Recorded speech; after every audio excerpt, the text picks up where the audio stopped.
returns to Michigan International Speedway for a Father's Day battle. And NASCAR Hotpass puts you right in the middle of the action. One of the widest and fastest tracks on the circuit. Drivers will be looking to pass often, and pit strategy will be as important as ever. 4 tires and fuel, right back where we were. Beautiful. Ride along with Dale Jr., Jeff Gordon, Mark Martin, Kevin Harvick, and Kurt Busch as they battle for the checkered in Brooklyn. Get comfortable and enjoy the ride next on NASCAR Hotpass.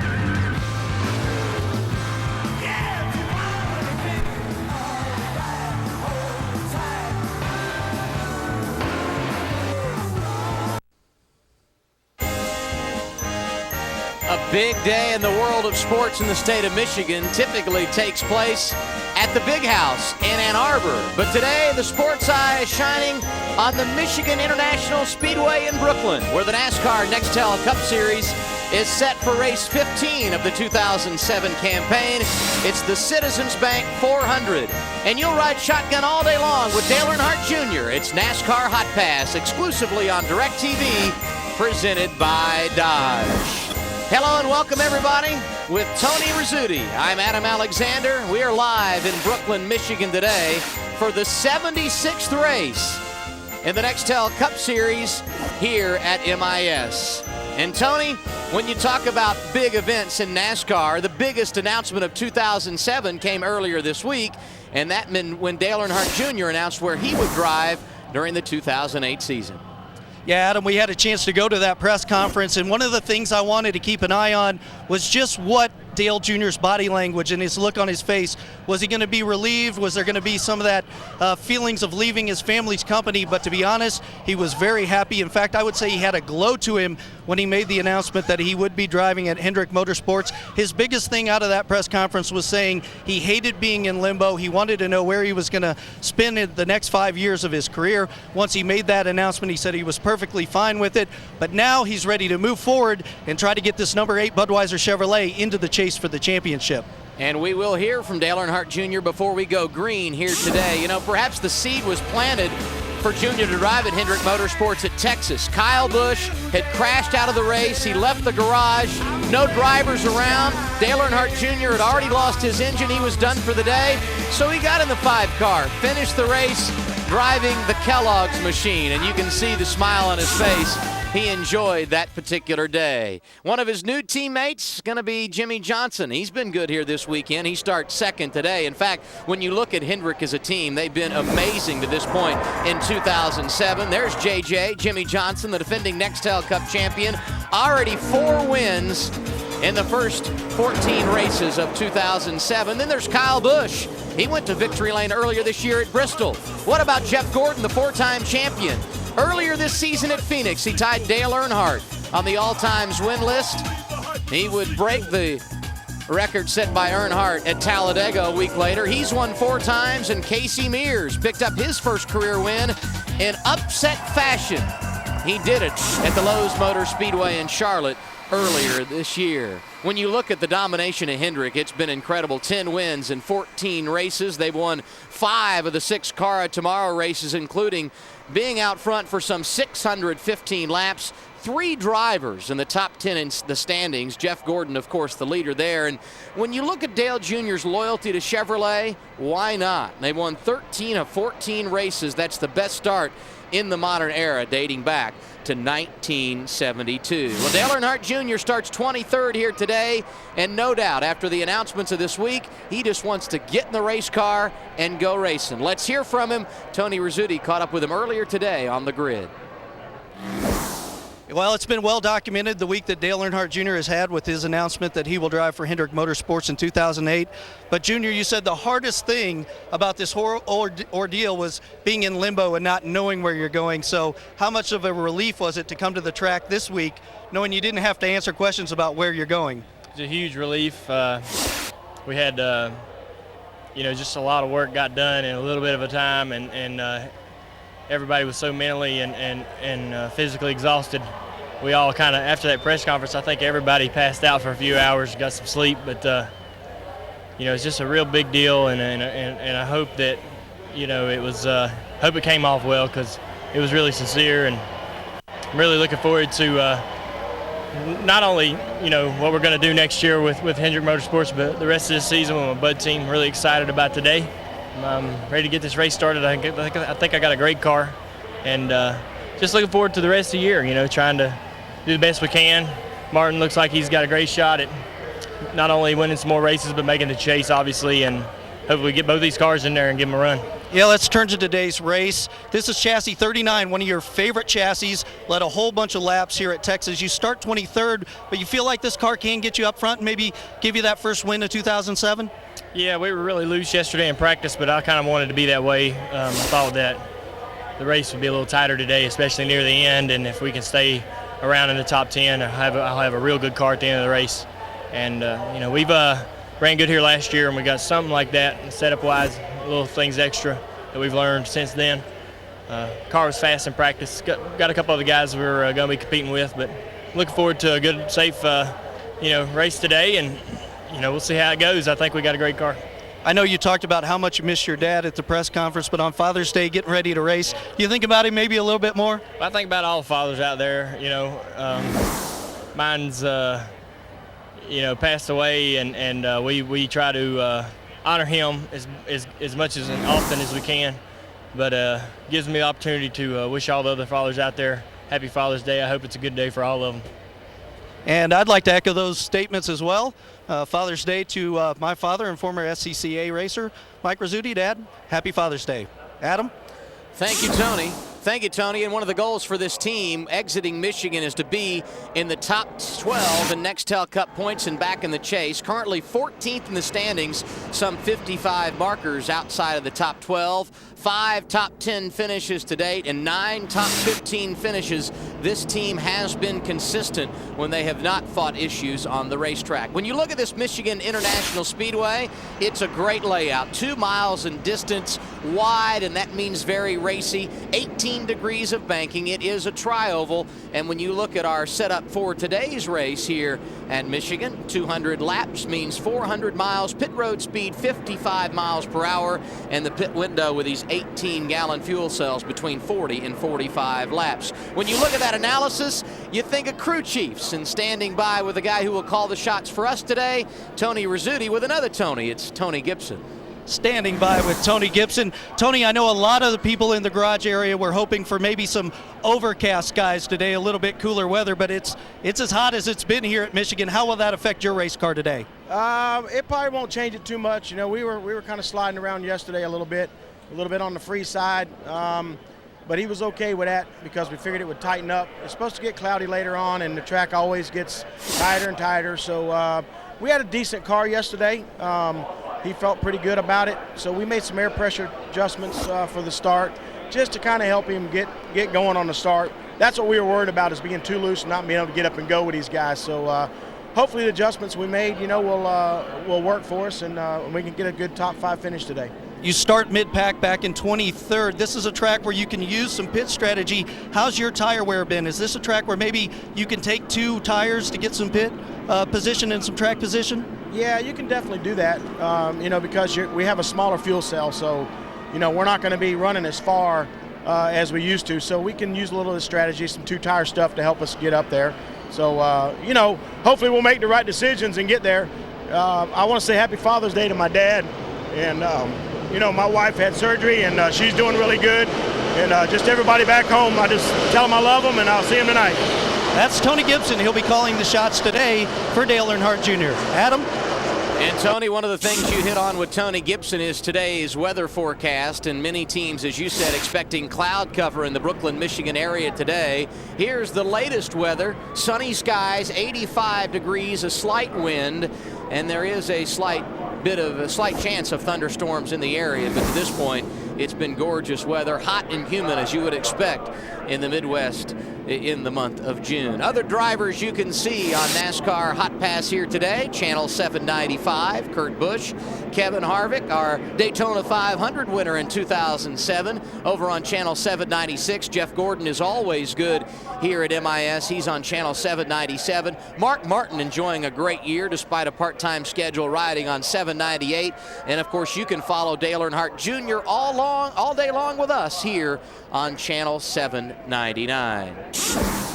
So Dale Earnhardt Jr. rolls 23rd today. Chassis number 39, as we've talked about. This is a race car he feels very confident in, and for good reason. You know, he had a great run at the 2-mile oval earlier this season at California. They brought this car to Charlotte, where he was really dominant despite falling down 2 laps early in the race, battled back, did very nice, and they bring it here where he finished in the top 10 twice a year ago. So who are the guys that will go over the wall and service the car for Dale Earnhardt Jr.? Let's meet the 7 guys that will go over the wall. Tony, happy Father's Day to all of them, right, my man? Absolutely, a great Father's Day, and we've got the starting lineup for the Bud team. Greg Burkhart, rear tire changer, Archdale, North Carolina. Eric Wakeland, rear tire carry. I'd like to say happy Father's Day to all the fathers out there, and me, just a new father come Wednesday. Brian Chase, Jackman, York Beach, Maine. Happy Father's Day, Brian. Rear tire changer from Ontario, New York. Happy Father's Day, Dad. My name is Jeff Clark. I'm the gas man from Charlotte, North Carolina. I also want to say happy Father's Day. Craig Lund, Edgerton, Wisconsin. Happy Father's Day to my dad, Wayne. A great Father's Day greeting from the Bud team, and Adam, green flag here at Michigan. Indeed it is, and already you can see them making themselves 3 wide, 4 wide down the back straightaway for a moment. You hear Steve Meal chiming in on the radio. Dale Jr. racing with Matt Kenseth through turns 3 and 4. Top of your screen, you see Jimmy Johnson, the early leader. Sides. Just in front of Dale, David Stremme on the racetrack. Just behind him, Matt Kenseth. Junior started 23rd, 22nd after lap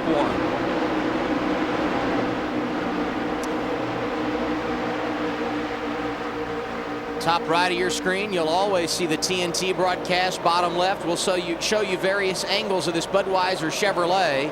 And 1 lap into today's race, it brings the question as Junior goes to the inside of David Stremme for position. What are the keys for Dale Jr. to have success here at Michigan today? Well, one thing that always seems to come to mind here at Michigan, and that's fuel mileage, Tony. Yeah, absolutely, Adam. This is a racetrack because of the size of it and the amount of green flag laps we get. Obviously, turning a lot of RPMs here. It's a high-speed racetrack, but it seems like fuel mileage always plays a hand here. We talked to Tony Gibson down in the garage area earlier today. He said if this race were to go green the entire way, that they'd be about 3 laps short. So they'll probably come in, pit a little bit early, see what their mileage is.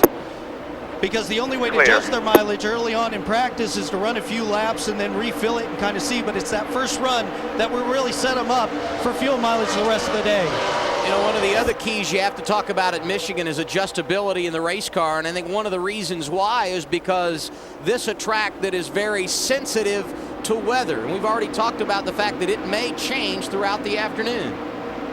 Yeah, and that's another thing this team's really looking at. They put some rubbers in the left rear.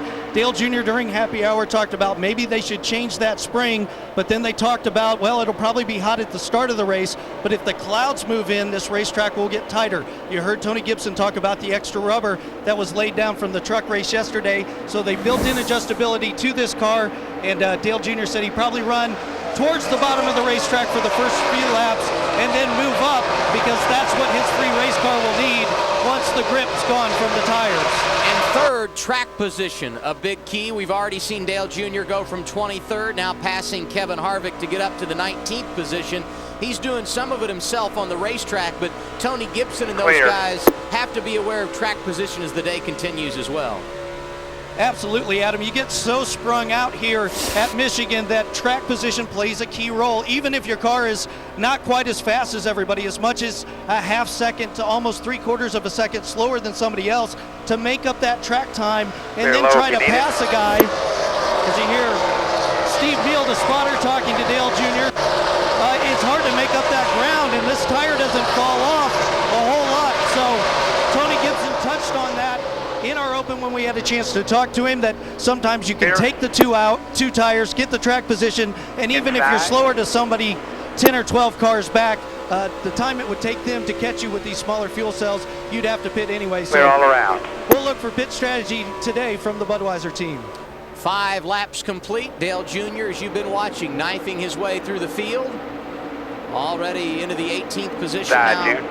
Racing side by side with Kevin Harvick on the racetrack. Matt Kenseth there as well. Pump drafting down the straightaways there. You see on board, bottom of your screen. Kevin Harvick out front. Top right of your screen, the battle for second. Martin Truex Jr., the team car, racing for the runner-up position with Ryan Newman.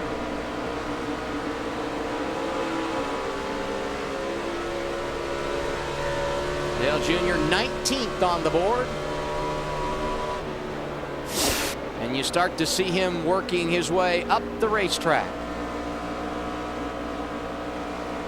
Tony mentioned that Tony Gibson felt like moving up the track 5 or 6 laps into a run would be key. And we're already starting to see it out of Dale Jr. And another thing we'll keep our eye on to the 17th. How this track temperature changes as the day goes on. You saw the graphic, 131 degrees at race time, and likely could get warmer and warmer. This track will slicken up as the day goes on. And if you're sitting at home wondering, well, why doesn't he just go high on the first few laps if that's what the car needs? Tony Gibson made it very clear when there's a lot of grip that this tire has at the beginning of the run, there's no way you can outrun them on the top of the track. Obviously down on the bottom's a short way around this 2-mile Michigan International Speedway, but once that grip wears a little bit, if you can get up on the high side, you can carry so much more momentum coming off the corners, especially off of turn number 4. As we watch Dale Jr. go into turn number 1, you can see that momentum will carry you up to as much as 203 miles an hour, which we just saw right there, and that could be the extra momentum you need to get by somebody on this long front stretch. Top right of your screen, you see Jeff Gordon on track, the point leader, going after his teammate Kyle Busch. That the battle for 4th. We continue to watch bottom of the screen, Dale Earnhardt Jr. and Kevin Harvick, another couple of Chevrolets doing battle back in the pack. This would be for the 18th position.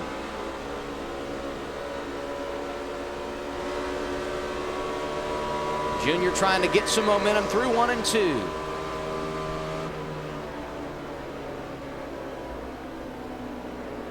And he does. His top right of your screen. Battle for the lead, the team car. Martin Truex Jr. goes to the lead, passing Jimmy Johnson.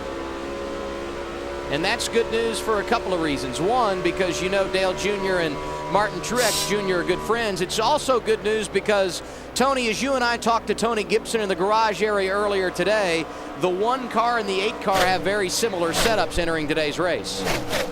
Yeah, very similar, and Tony Gibson said that's the way they've been over the last few races. One of the reasons Dale Earnhardt Jr. originally grabbed Martin Truex to drive his Busch car at PEI to drive the number 8, in which he won 2 championships where they had similar driving styles. And when you have 2 drivers that drive alike, you can have similar setups. More from here at Michigan. You're watching Dale Earnhardt Jr. on Hotpass. I don't believe this. Help! I'm out here putting my life on the line, and you're watching me on cable instead of DirecTV? DirecTV's picture quality beats cable 4 to 1. I just wish I had time to save you from your cable company. Help! I gotta run. It's kind of my thing. For picture quality that beats cable 4 to 1, get DirecTV. As Kurt Busch races for the Cup, choose the only light beer to win 4 gold awards in the World Beer Cup. Here's to the number 2 car in the run for the championship. From the light beer that knows what it takes to win 4 times. Miller Lite, good call. I'm doing America a favor. FAA just issued a critical alert. They just hit the entire financial sector. I'll take it from here. Did you see that? Yes, I thought I did it. Officer McLean, I need you to behave. Daddy. What are you gonna do? I'm gonna go kill this guy and get my daughter. Or go get my daughter and kill this guy. Or kill all of them. Live free or die hard. June 27th. This film is not yet rated. Sure this is going to work? All the teams count on UPS for deliveries. They're the only ones allowed in the garage. So we should be able to sneak into qualifying. Dale? This is for the kids. For the pets. It's for story time. For the great outdoors. And the chance of a lifetime. This is for all the little reasons that are bigger than NASCAR. It's why we created the NASCAR Foundation. And you can help support the causes that mean the most to all of us by becoming a friend of the foundation. Get involved. Show your compassion as part of the NASCAR family. Visit NASCAR.com to learn how. Become a friend of the foundation for all the right reasons. WWE Vengeance, the Night of Champions. Live Sunday, June 24th on DirecTV pay-per-view. I'm Dale Earnhardt Jr., and you're riding shotgun with me all race long, right here on NASCAR Hotpass. I smashed up your Chevy, sorry pal. I smashed up your Chevy, sorry pal. Well, I smashed up Chevy and it feels so bad I wanna die.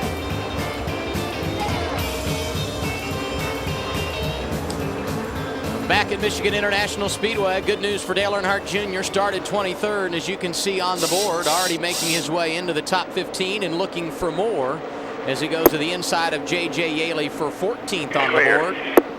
Bad news for Ryan Newman. Started 4th today, but already on pit road and losing laps to the leaders.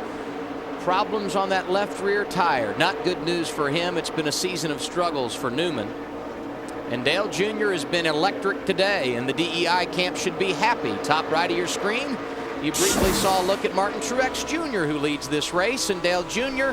trying to make his way into the top 13 now. A very good sign in the early portion of this run. And we talked a lot about track position, Tony. It's nice to have some breathing room this early in the race.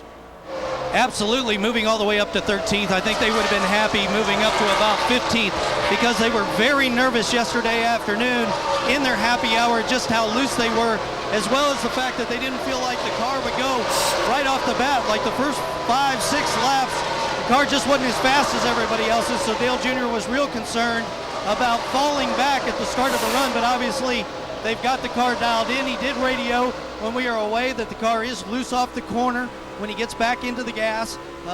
Wants to make an adjustment possibly with that right rear air pressure to help him off the corner, but so far so good for the Budweiser Chevrolet. And we showed you the pictures of Ryan Newman, that unscheduled pit stop at lap 13, and while we don't want to dwell on that too long, it does have an impact on Dale Earnhardt Jr. from this standpoint. Entering today, Jr. 14th in points, Ryan Newman just in front of him in 13th. And as Dale Jr. begins his quest to get back in the top 12 and an opportunity to run for the chase for the Nextel Cup, that certainly would help his chances should Ryan Newman not be able to recover and battle back from that adversity here this afternoon. And you see the tire and the issues on the top right of your screen that Ryan Newman was faced with that early unscheduled stop. 18 of 200 laps.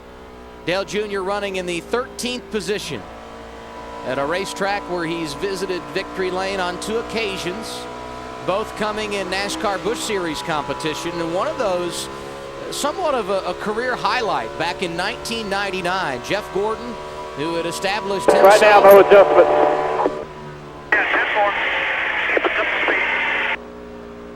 And there's good news. Junior, while during the break saying he was a little bit loose off the corner, coming on midway through the run and saying right now no adjustments. That's welcome words to the ears of Tony Gibson and the crew.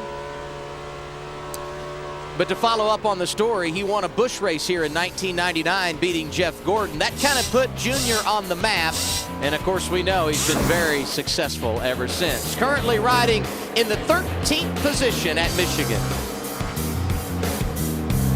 8-inch longer leaf springs, which push the payload up to more than 3 tons.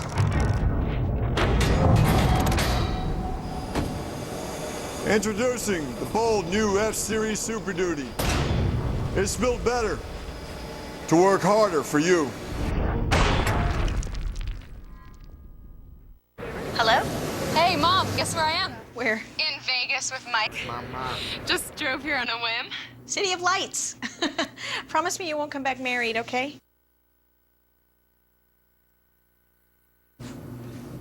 Jen, you're not getting married, are you? Jennifer? Jennifer, don't make the same mistake I made. Singular's name is now AT&T. Now get half off all Samsung phones.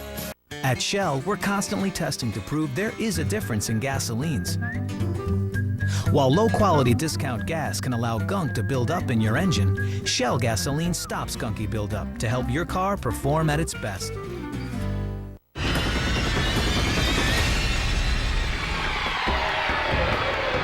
If their truck breaks down, they could die. A History Original Series, Ice Road Truckers, as only the History Channel can. This is for the kids, for the pets. It's for story time, for the great outdoors, and the chance of a lifetime. This is for all the little reasons that are bigger than NASCAR. It's why we created the NASCAR Foundation, and you can help support the causes that mean the most to all of us by becoming a friend of the foundation. Get involved. Show your compassion as part of the NASCAR family. Visit NASCAR.com to learn how. Become a friend of the foundation for all the right reasons. And you're riding shotgun with me all race long, right here on NASCAR Hotpass. The Nextel Cup Series competing for the 15th time in 2007. It's the Citizens Bank 400 live from Michigan International Speedway. Dale Earnhardt Jr., a man on the move, starting 23rd up to 13th as we are somewhere in the neighborhood of 15 laps away from our first cycle of green flag pit stops here today. Now 24 of 200 laps on the board. You see top left of your screen a shot of Tony Gibson. Beside him, top right of your screen, the team car, Martin Truex Jr. has the advantage on this 43-car field, and you can see Dale looking to pick up yet another spot, closing in on Dave Blaney for the 12th spot in the running order. Now, speaking of Tony Gibson, you see top left of your screen, we did receive an email while we were in break. This email comes from Peter, parts unknown, I guess. We didn't get Peter's home city, but we thank him for emailing in. And he emails in talking about Tony Uri Jr., who is the crew chief for this team, and Tony Gibson, and their future in regards to where they will go, with Dale Earnhardt Jr. announcing this week that he will move on and drive for Hendrick Motorsports next year. Tony? Yeah, Dale Earnhardt Incorporated is not much different than a lot of the teams here in the garage, in which they keep their contracts and the length of contracts pretty much to themselves. It's not public knowledge. Tony Gibson has done a great job standing in for Tony Uri Jr. here on the number 8 team. But let's not forget, Tony Uri's also back at home, and he has the advantage now of not traveling. So he spent extra time on the pull-down rig. He spent extra time on their 7-post machine, so he's able to work a race out, where in the past when he had to travel to the racetrack, he didn't have that luxury. So Tony Gibson's been a great replacement. He's made a huge name for himself with the calls he's made on top of the box. But let's not give up on Tony Uri Jr. yet. He may stay here with the 8 car, or he may go on with Dale Jr. or somewhere else. Nobody knows for sure, but it's definitely a team effort here at Dale Earnhardt Incorporated. Well, it is, and what a bonus if you're DEI, and in particular this 8 team. You have the situation that took place at Darlington, the suspension of Tony Uri Jr., to have an experienced guy on the box like Tony Gibson, and he takes it in stride and does the job. And we appreciate the email from Peter, and we encourage you to be a part of our game here at NASCAR Hotpass. Email us at hotpass@directtv.com. We'd love your name, and of course show some hometown pride and tell us where you're from. Well, while we were answering that email question, not only did Dale Jr. go around Dave Blaney for 12th, he was also able to make his way around a guy who's always good at Michigan, that Greg Biffle, for the 11th position. And now he sets his sights on the racetrack, running down Joe Nemechek and then Casey Mears for a spot in the top 10. 28 of 200 laps complete, and it's not going to be long before that pit crew's limbering up and getting ready for the first pit stop of the day. I'd say we're inside of 10 laps before that happens, Tony. Doing real good, old man. You're P11 right there. You're lining up and put your 3rd on the board. And old man is a little joke that they refer to Dale Earnhardt Jr. when he's out there on the track. Yeah, Adam, when we talked to Tony Gibson yesterday, they felt like the car would be loose and they'd have a chance to adjust on it. So they were talking about possibly pitting, you know, in the 37 to 40 range, maybe a little early to take a look at their pit strategy. But I almost have to wonder if maybe that has changed now because Dale Jr. is doing so well. I don't think, from our conversation, I'll ask your opinion as well, that they thought they'd be running this good in the opening run. Now they might just do what the leaders do, but I expect them to be earlier than probably the lap 45, that they can probably go for a full fuel run. And we just heard him talking about 10 laps from now, which would put him right around lap 38. And that would be a good time to stop. And while We've been watching Dale Earnhardt Jr. on the track. In the top right of your screen, we talked a lot off the top of our show today in our keys to the race about track position and how big it is at this track, because you have those long green flag runs. You get a jet setter out front like Martin Truex Jr. who's going to start putting cars a lap down. And if you don't hit the setup in the early going, you can lose track position very quickly and eventually lose a lap. Well, Dale Earnhardt Jr. has been moving forward. Certainly he's not a threat to lose a lap right now. But leader run a 46, you run a 45. You can see Truex really putting some guys a lap down, and so if you're out to lunch in the early going, it can put you behind the 8 ball very early. Here's Dale Earnhardt Jr. going around Greg Biffle. That's the pass for 12. He'll look for more when we return to Michigan.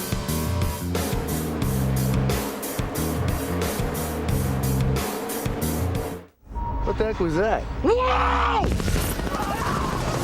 This 4th of July, we're facing war against a civilization far superior to our own. the battle for our freedom begins. We're so dead.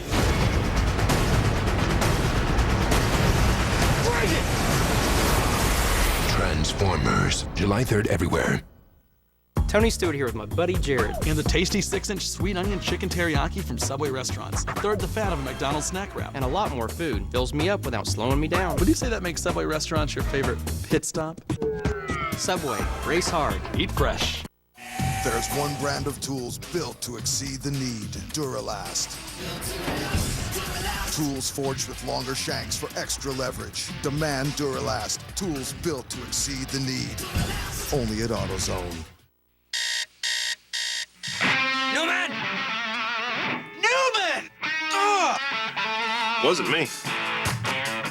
Casey? Must have been the Phantom. Get him!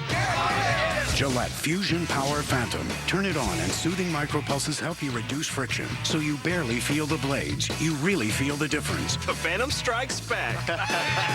Gillette Fusion Power Phantom. The only razor used by the Gillette Young Guns.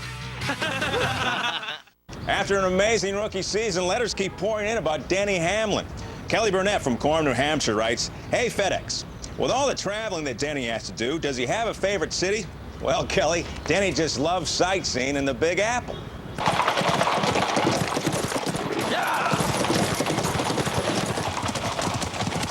She's a little loose in the turn. Yeah.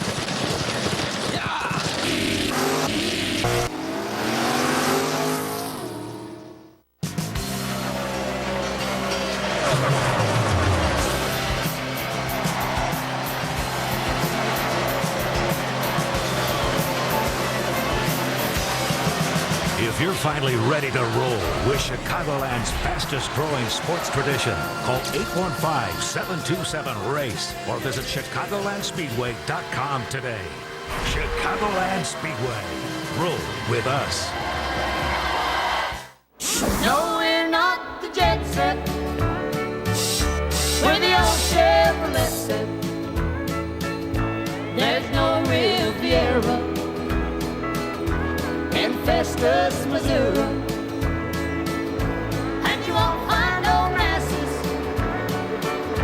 in Motherville, Kansas. Dale Earnhardt Jr. continues on the move at Michigan.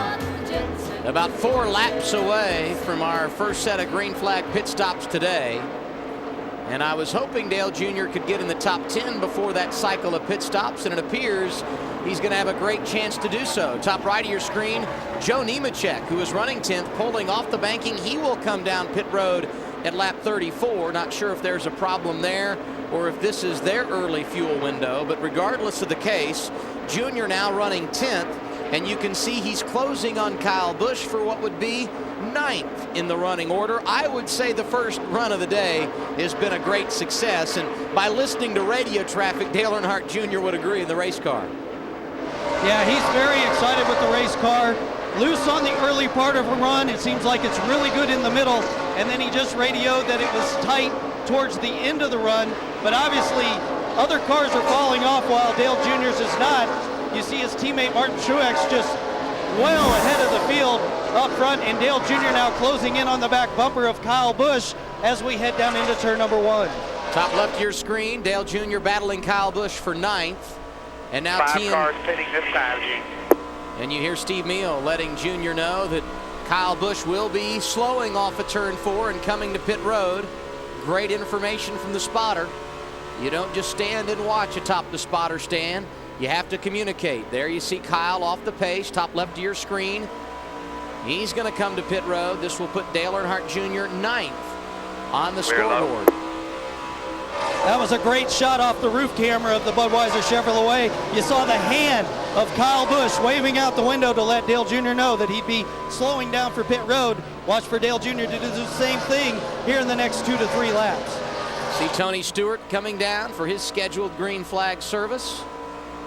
And what I like about what I'm seeing here is we talked about fuel mileage being a key off the top of the show today.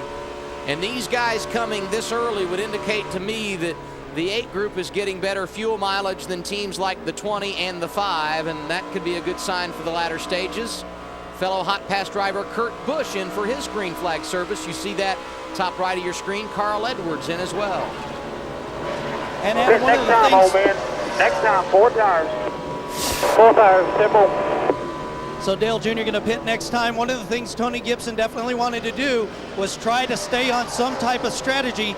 He said you can always come in early. That'll give you a good sense of what your fuel mileage is, how your car's reacting. But the minute you pit early, you're stuck having to pit earlier than most of the leaders the rest of the day. So I think going this far, they had talked about maybe lap 37. Nobody's coming. I think going to 39 is just part of the strategy that Tony Gibson was hoping to play out all afternoon long. A number of good cars pitted before him. Jeff Gordon was in. You see Casey Mears coming in front of him. Kevin Harvick has been in. Jeff Burton. Martin Truex Jr. has been in as well. Lap 38 for Dale Jr. Let's listen in.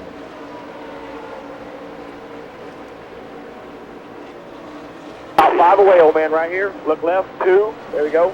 Real straight, foot on the brake. Dale Jr. with an opening and an exit on pit road as both Bill Elliott and Elliott Sadler have made their pit stops. Crew around to the left side, down and away. 1 lane, they're all the way out behind 80. 14 seconds unofficially on the pit stop for the Bud crew. And I would say 14 seconds will get it done as the day continues. That was 4 tires, fuel, no changes to the Bud Chevy. First pit stop of the day at lap 38. When he came on to pit road, he was running 8th, 9th in that neighborhood. Clear when you get there, Junior. Nice stop, guys. Jay Gerst, the PR representative for this Budweiser team, just handed me a note with the official time. He had the official stopwatch for the team, 12.88 seconds, a great green flag stop for Dale Earnhardt Jr. And the only change we saw them make on the pit stop, Tony, was they handed a bottle of water to the driver. Much needed on a day like today. It's hot, temperature up around 90 degrees. So as we close in on the 1/4 mark of this race, what is the sweat factor on pit lane, Tony? Well, currently, it's really hot down here, very humid. I'm going to say maybe a sweat factor of about 6.5 right now, but we expect it to go up as the day goes on. I want to pan down here to the crew, checking the tire wear for Dale Earnhardt Jr. We saw the tire problem for Ryan Newman earlier on in the run. Tires look good off the number 8 Budweiser Chevrolet after the first run of the afternoon. There's a shot of Danny Earnhardt putting the tires away. First pit stop is in the books. So far, so good for Dale Jr. Started 23rd, riding 11, 40 laps in. And right now, you can get the hot new Sprint Upstage phone by Samsung for only $99.99 after mail-in rebate. Add to that a slim Magellan 3100 GPS. Plus, an iPod Nano. And a Samsung S630 digital camera with a free SanDisk memory card. And all of a sudden, your ordinary dad becomes the king of the neighborhood. Radio Shack. Don't just buy stuff, do stuff. There's a new policy in NASCAR. You break it, you fix it. So driving for the Home Depot, naturally, I like to help. Hey, Denny, fix that fence with 6-gauge galvanized chain link. 6-gauge what? 2 gallons of Cascade White for that wall, Bobby. Exterior enamel. I gotta paint this? Tony! Fill those tracks in with topsoil, man. Good work, guys. Who's planting the Bermuda grass this time? Woo! TBS is the home of the funniest comedies on television. This July, laugh with TV's next great comedy series. You love me? Loan me $400. From one very funny network comes one very funny family. Daddy and I were just arguing. What's in your drawer, Trent? Tell me it's not drugs. It's a Playboy. Oh, good boy. The all-new TBS comedy series, The Bill Engvall Show, premieres July 17th at 9. For more on The Bill Engvall Show, go to TBS.com. Everyone has secrets. It wasn't your fault, Tim. But Grace's secrets are about to push her to the edge. Dear God, please help me. What do you need? If there's a God, tell him to bring it on. This is gonna be hell. Academy Award winner Holly Hunter in her first ever television series, Saving Grace, the all-new series. Wednesdays premiering July 18th on TNT. We know drama. This August. You have them all in your CIA. Shot across 3 continents. A television event like you've never seen before. From the makers of Gladiator, Spy Game, and The Da Vinci Code. I'll leave when everyone leaves. Everybody on that beach is as good as dead. Chris O'Donnell, Michael Keaton, Alfred Molina, The Company. The must-see television event of the summer. Premieres Sunday, August 5th at 8 on TNT. For a sneak peek of The Company, go to TNT.tv.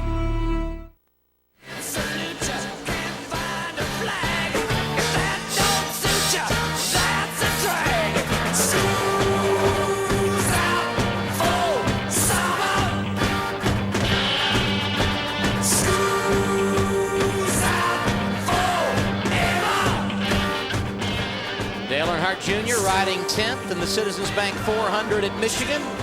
Drove around Greg Biffle for the 10th spot while we were away. Top right of your screen, you see Martin Truex Jr. continue to put a hurting on this field.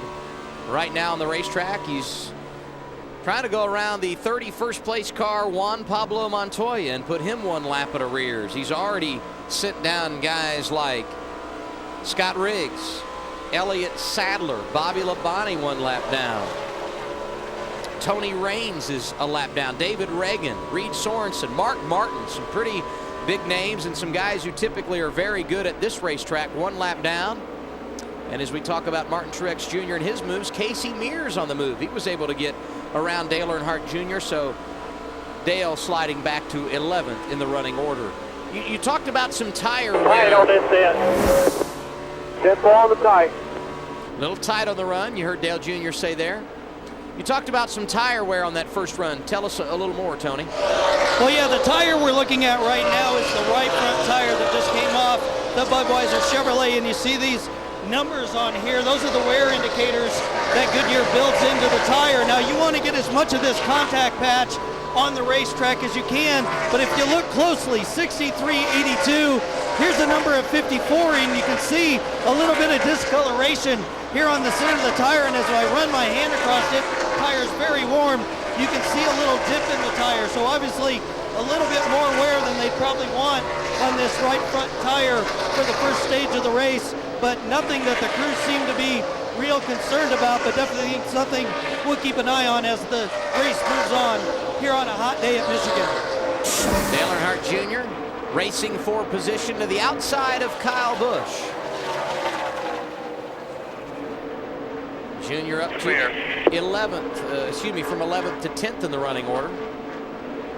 So we head back to our email. A lot of questions have been raised this week about what number Dale Earnhardt Jr. will run next year when he moves over to Hendrick Motorsports, driving the number 8 car now. Will it be the 5? Will it be the 25? And we received an email from Susan Kelly in Henderson, Nevada, and she says if numbers belong to owners in the Nextel Cup Series, then why was Dale Earnhardt Sr.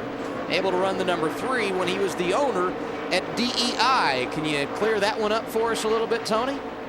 Well, that one just goes, Dale Earnhardt drove the 3 car long before he ever decided to start Dale Earnhardt Incorporated.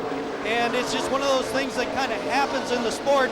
Dale continued to race for Richard Childress. He never raced for DEI. He raced for Childress, and Childress owns the number 3. Childress actually loaned out the number 3 to Dale Earnhardt Jr. when he drove for DEI in the Busch Series, but Richard owned that number, which is why you do not see the number 3 car currently out in Busch Series running Meanwhile, while he loaned that to Dale Jr. to run the 3-car in the Busch Series with AC Delco as a sponsor, when Kevin Harvick drove the AC Delco car at Richard Childress Racing, they ran the number 2. They had success with the 2, so Childress has kept it. But basically, sometimes the owners will make a deal with the driver and just be a nice guy and let them continue to run the number. But in the end, Richard Childress owns that number 3, and it'll be up to Richard Childress on whether or not anybody else will ever run the number 3. A lot of speculation when Dale Jr. announced he would not be back at Dale Earnhardt Incorporated next year, that he would move over and drive for Richard Childress Racing, as his father did for so many years, and he would then drive that 3-car. But obviously that did not pan out, didn't happen for Dale, and he'll settle in at Hendrick Motorsports in 2008. He got around Kyle Busch for 10th, and now he sets his sights on Casey Mears, who rides in the 9th position. You heard the clear call there. That Dale going around Kyle Petty, and that battle not for position on the racetrack. But the 2 cars in front of him, bottom of your screen, are Casey Mears and Joe Nemechek. Those the cars that have Junior hunting. We're 50 laps in at Michigan. I can't believe I won this. Yeah, that's something. Be right back, Jeff.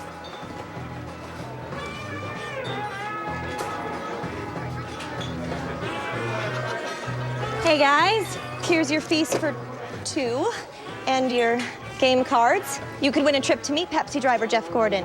The real Jeff Gordon. Win a trip to meet me at the Homestead Miami Speedway. Just order a Pepsi and play at Famous Dave's. The very thought of you, and I forget to do the little ordinary thing. Armor All Wash, wipes, and tire shines.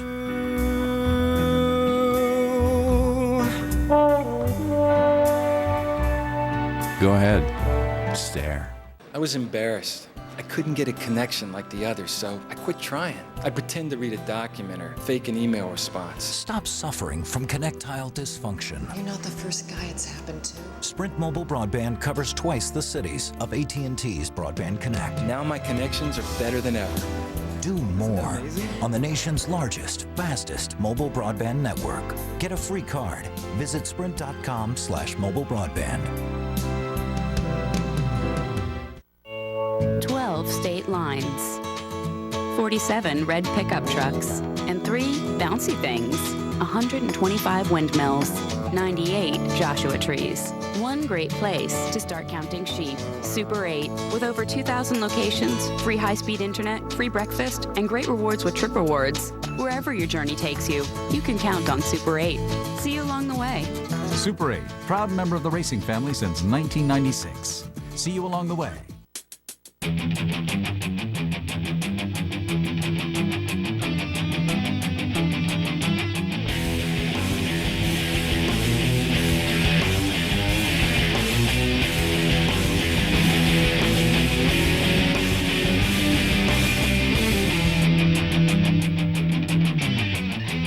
When you're about to do something this big, a little luck never hurts.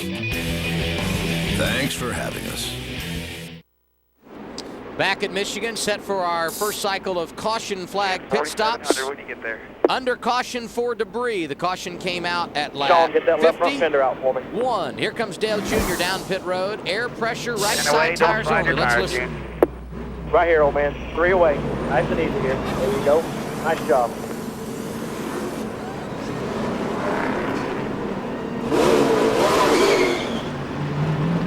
Clear all the way out. All the way out. All the way to the wall. A 4-tire stop, as you see top right of your screen, for Jeff Gordon. Jimmy Johnson was away fairly quickly, but he was unable to beat Dale Jr. 2-tire stop will get some track position for Dale Jr. here, Tony.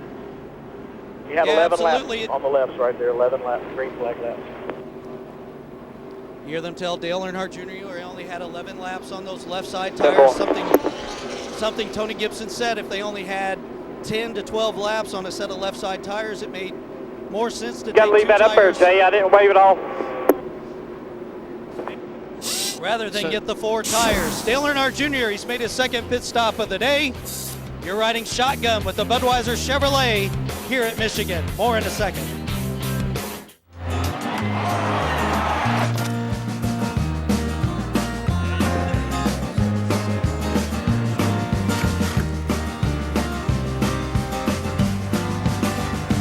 Here's to the light beer that wins award after award, year after year. The original and still the greatest, Miller Lite. Good call.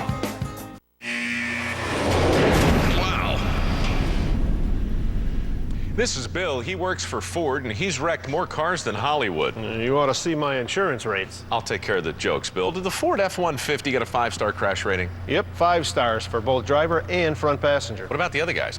Some of the others didn't do as well. Ooh. So I guess sometimes it's better to play it safe? Oh, yeah. Oh, yeah. Take the Ford Challenge. Find out why the F-150 is the best choice. Getting to retirement is one thing. But what happens once you're there? That's where the principal can help. Not only are we the nation's 401k leader, we also have many planning tools and investment options to help manage a healthy income during retirement. Because why come this far just to miss all the fun? The Principal Financial Group. We'll give you an edge. Last summer, the Closer season premiere smashed records to become cable's #1 series of all time. Tomorrow, expect even more. An astonishing season premiere with twists and turns and an ending you won't see coming. Are you ready? I'm solving a murder. That is my job. A new summer of confessions is here. Kira Sedgwick is The Closer. Season premiere tomorrow at 9 on TNT. Presented commercial-free by Toyota Camry. We had a little problem. I can see that. Tomorrow, after The Closer, the most powerful series premiere of the summer. I need to talk.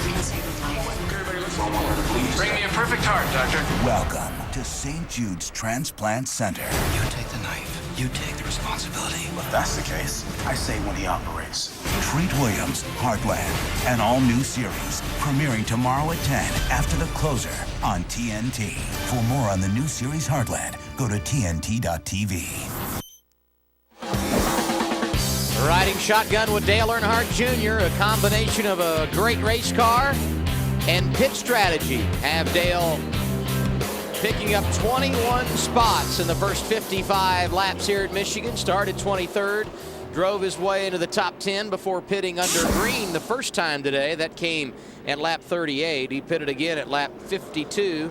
Working caution for the first time, debris on the racetrack, a right side tire change, and that pays dividends, Tony, because on the restart, Dale Jr. will be in the runner-up spot.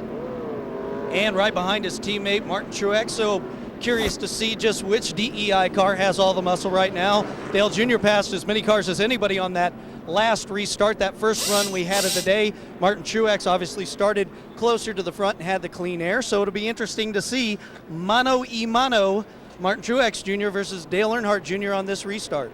And the first few cars behind Dale Jr. were guys that took 4 tires, so we'll see how that impacts things on the restart. And one of the things we heard after Dale Jr. pitted is there were only 11 green flag laps on the left side tires, and those typically don't give way here in Michigan. We'll keep an eye on it as we get set to go back to green, and the green flag will go back in the air at lap 56. Let's listen in to Steve Meal, the spotter for Dale Earnhardt Jr., as we get set to turn him loose once again here at Michigan International Speedway, more than a quarter of the way through the Citizens Bank 400.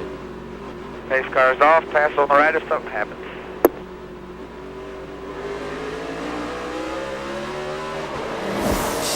Green flag, green flag.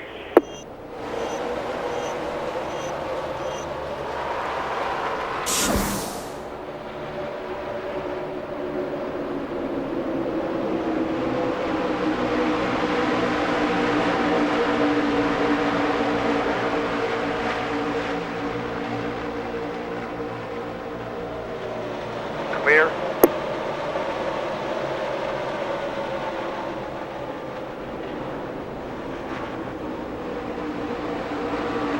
Nice restart for Dale Earnhardt Jr., clearing All the lap traffic with the exception of Ryan Newman, who slides in between Dale and his teammate and leader Martin Truex Jr.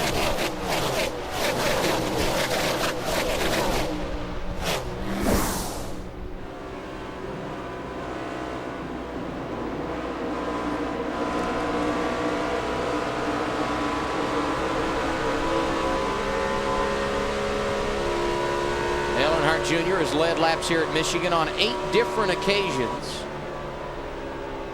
8 races for a total of 108 laps. And we'll see if he has an opportunity to go to the front here today. Meanwhile, just behind him, good battling on the racetrack. You see it top right of your screen. Kurt Busch, Carl Edwards, and Jeff Gordon all involved, racing for 4th on the racetrack. Clear by 3 to the 48. Ryan Newman, who had those tire issues in the early going, racing hard with Martin Truex Jr.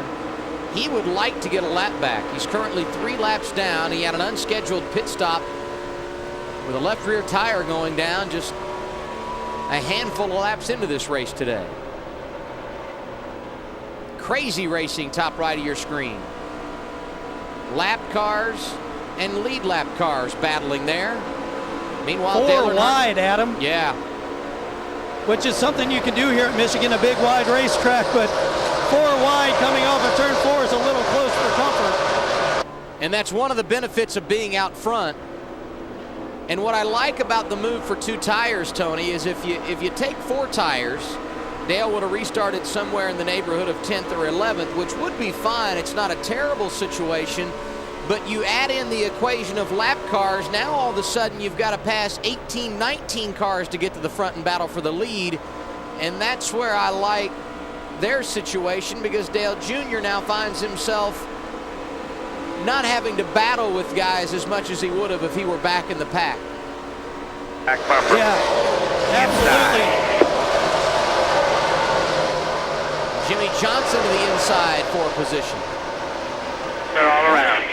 Adam, I was just going to mention that if you restart back around 13th on that restart from getting 4 tires, you're already 5 seconds behind the leader after just a couple of laps. So to take the 2 tires, be able to hopefully stay in the top 5, set them up for a long green flag run here, and then get 4 again, they pretty much set themselves up to run in the top 10 most of the afternoon.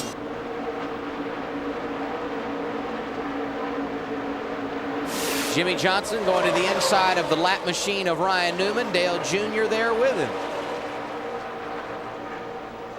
Outside of Daytona and Talladega, this is a racetrack where you will hear drivers talk about the draft probably more than any other racetrack. Isn't that right, Tony?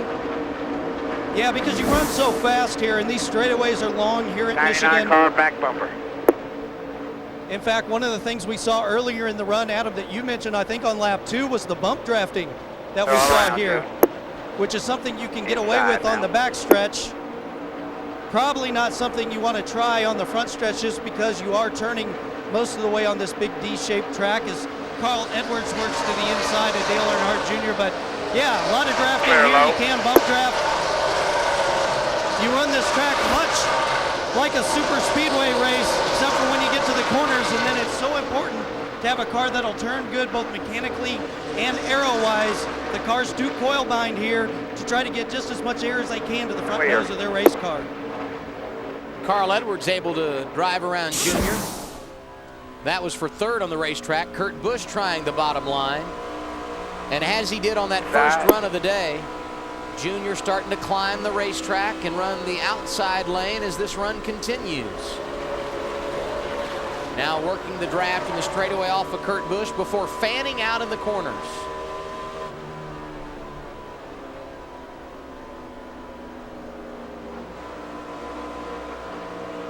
And while some guys are going around him here, the thing I like about an early 2-tire stop is even if it doesn't pay dividends and Dale Jr. falls back and the 2-tire move proves not to be a good one, you know for the latter stages of the race what you have on 2 tires, Tony. So while this is a good track position move at this stage of the race, it's also a tremendous experiment for later in the race.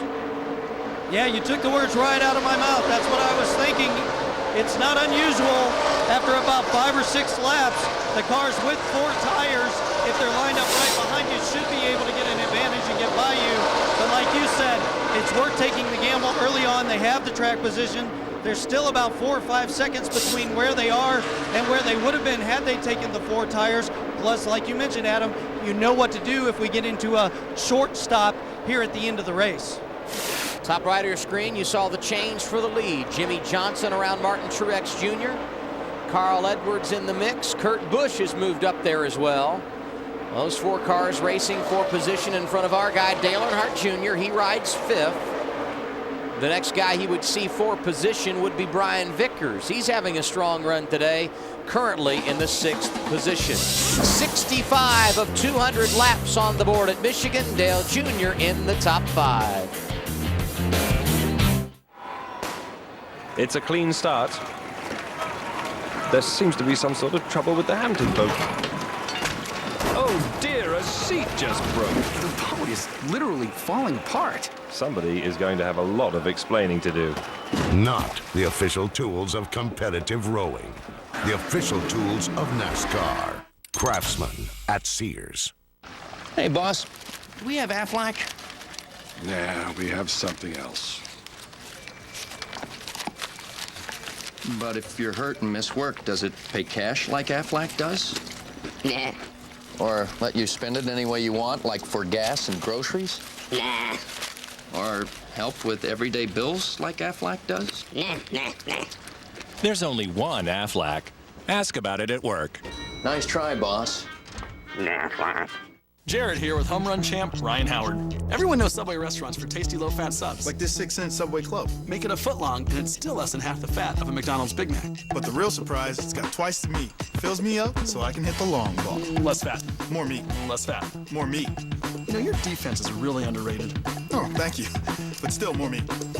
The delicious foot-long Subway Club. Less than half the fat of a Big Mac. With twice the meat. It's what I call a fit foot long. Subway. Play hard. Eat fresh. That's a terrible toss. We know what men like. Mitchum Smart Solid. Powerful protection, unbeatable against white residue. Wow, let's see that again. For powerful all-day protection that doesn't come off on your shirt, be a smart Mitchum man. At Shell, we're constantly testing to prove there is a difference in gasolines. While low-quality discount gas can allow gunk to build up in your engine, Shell gasoline stops gunky buildup to help your car perform at its best. We have you surrounded. You are in violation of the law, and we will use force to apprehend you. You're in violation of your face. I'm not with him. He doesn't mean it. Take him out. Someone's at the door.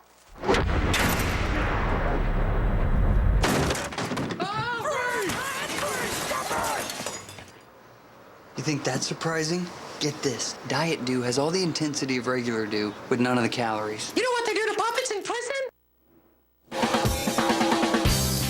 The NASCAR Nextel Cup Series in the Irish Hills of Michigan. It's race 15 of the 2007 campaign. Under caution for the second time of the day. Top right of your screen, Juan Pablo Montoya, perhaps a tire issue. Regardless of how he got there, he did find a spot in the turn 2 wall. You can see heavy damage pancaking the right side of his car. He will come to pit road.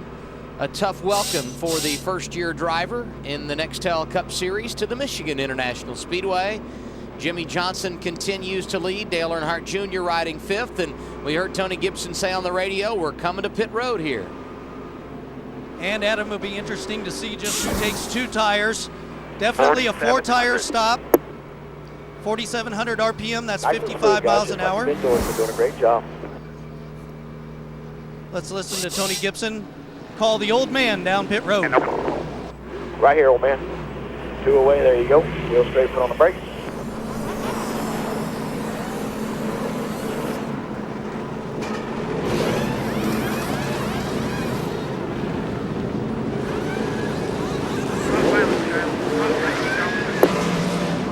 Clear all the way out, all the way out. Dig. Outside. Outside, Jim.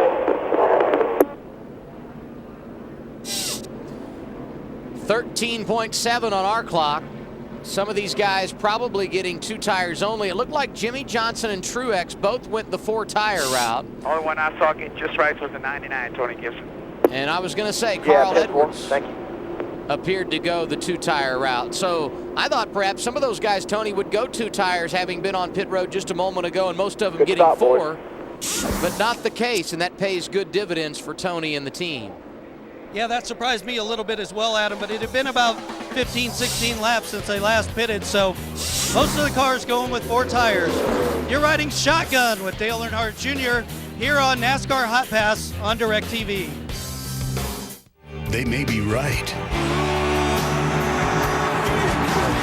It's a way of life.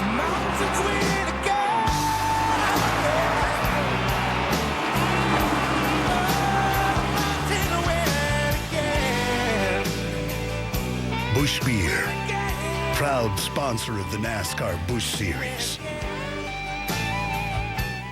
Behold the power of Phantom. Gillette Fusion Power Phantom. Fusion Power is so advanced you barely feel the blades. Shaving can create uncomfortable friction. Turn on Fusion Power. Soothing micropulses help you reduce friction and increase razor glide. You'll barely feel the blades. You'll really feel the difference. The comfort of 5 blades plus the precision of 1. Gillette Fusion Power. Watch Fast Cars and Superstars, the Gillette Young Gun Celebrity Race this week on ABC. This is for the kids, for the pets. It's for story time, for the great outdoors, and the chance of a lifetime. This is for all the little reasons that are bigger than NASCAR. It's why we created the NASCAR Foundation, and you can help support the causes that mean the most to all of us by becoming a friend of the foundation. Join the NASCAR Foundation track walk near you. Just simply log on to NASCAR.com/foundation to learn more. Become a friend of the foundation for all the right reasons. Every lap, every driver, all.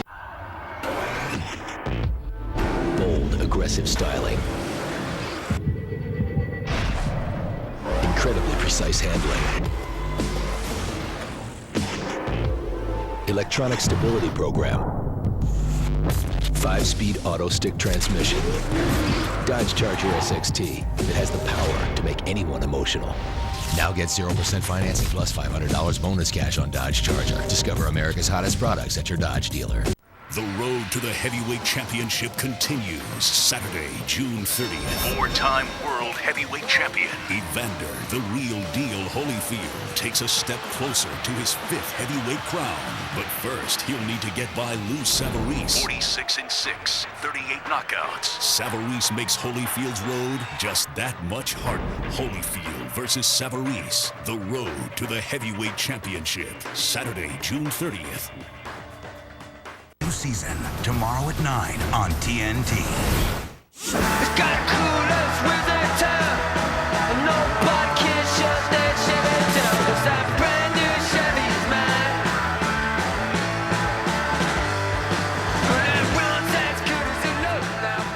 The NASCAR Nextel Cup Series running in Brooklyn, Michigan today. Dale Earnhardt Jr. started 23rd, being scored 11th on our board, but he actually will go to 9th in the running order. Both Paul Menard, who had stayed out, and Carl Edwards, who took 2 tires only, came down pit road here. So we'll see what those situations are.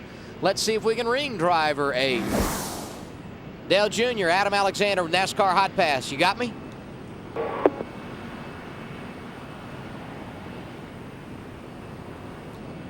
How's the day been for you, man? Looks pretty solid on the racetrack. Yeah, we got a great car. Been pretty happy, having a lot of fun. Track's pretty slick, but you know, we've been able to race up front here a little bit.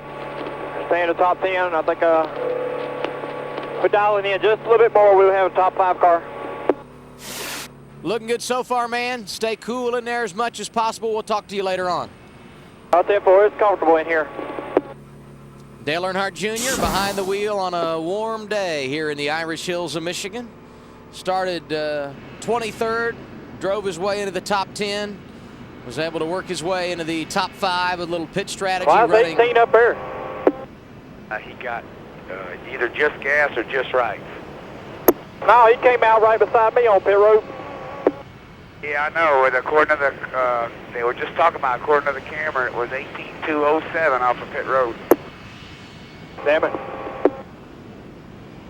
Here, Dale, talking about the 18 car, I believe, of J.J. Yaley. And he will restart in the 4th position. And, you know, Dale Jr. lost a number of spots on pit road. He'll restart 10th. But the reason he lost a lot of those spots was a number of guys, as you heard Steve Meal talking about, did some two-tire stuff. Carl Edwards had to come back down pit road. Not sure what the reason was there. 29 cars on the lead lap there, Hoss. 10-4. But J.J. Yaley certainly did. The 07 of Clint Boyer, and perhaps Matt Kenseth playing some pit strategy there on that pit stop as well. Had a great announcement for you and I from one of the crew members in the garage area this morning, Tony. Absolutely, Adam. And as I was walking here on pit road, I found this cigar case. Eric Wakeland, who's the rear tire carrier for Dale Earnhardt Jr., had a baby boy or a baby girl this week. Emma Novella came in about 7 weeks early, 3 pounds, 8 ounces. But baby and mom Crystal are doing fine. Baby at the hospital is feeding through a feeding tube, but everything's going well for him. So he's very excited. He said leaving the hospital and coming up here was one of the toughest things he had to do. But he feels very excited to be a father here on Father's Day. Emma Novella Wakeland came into, Wakeland came into the world at 3 pounds, 8 ounces. Baby and mama doing fine.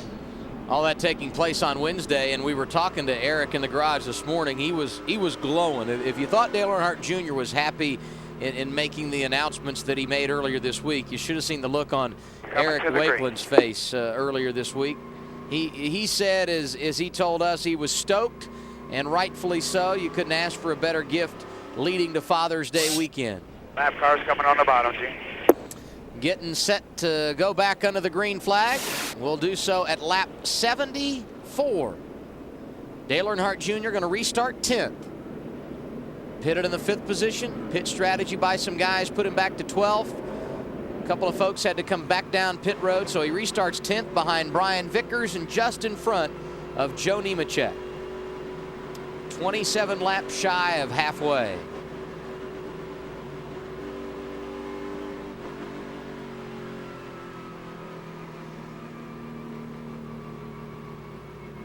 Top right of your screen, the in-car camera, Dale's got a towel down under his visor. Trying to keep himself cool in the race car, I would guess. He said it was comfortable there in the race car. Not so much here on pit lane. We actually about, I'd say 30 minutes ago, got a little bit of cloud cover, nothing big, but a breeze as well kind of cooled everything down. So the sweat factor's still at 6.5. But the sun is now getting higher in the sky, and I just feel a lot more sweating coming on. I just thought I'd let you know that we're still at 6.5. Appreciate it, Tony. 27 laps away from the middle stages of this race. Pace car going to pit road. We're going back to green at lap 74. Let's listen in to the team communications of the Buck Chevy.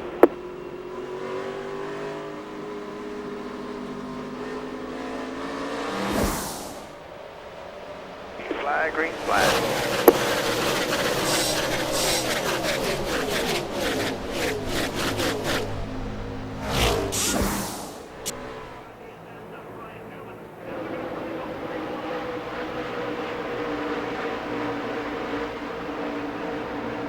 Ready for a flat tire, guys. Bunch of money inside, June. They're wrecking in front of you there, June. It's all on the bottom of the racetrack. Damn it, Martin got in it. Top right of your screen, you see a accident Gibson, get the signboard. on the restart. All right, you guys will be fast if we pit this lap. Dale going to come to pit road and tire down. Can you tell which one's flat, Meal? I just saw him slow down. Did the caution car pick him up? The yellow's out, June. The yellow's out. Caution car's going to get him right here going into one. You'll end up at the tail end of the longest line. We'll be fine. We'll be fine. Get the signboard. 4,700, June Bug. 4,700. Yeah, everything's cool here. 4 tires, guys. 4 tires. I don't think we can get 4 on in time. Let's just do right just to be safe. Plenty of time, Dale Jr. We're fine. Right here. Look left. Right here. Right here.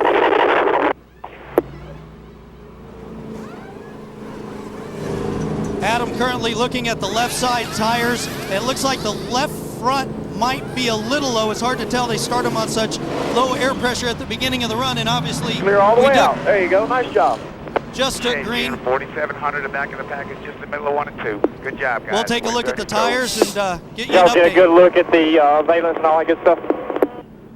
We're going to come back in and work on it some. Two Bear, get that hammer ready. Let's get that center out.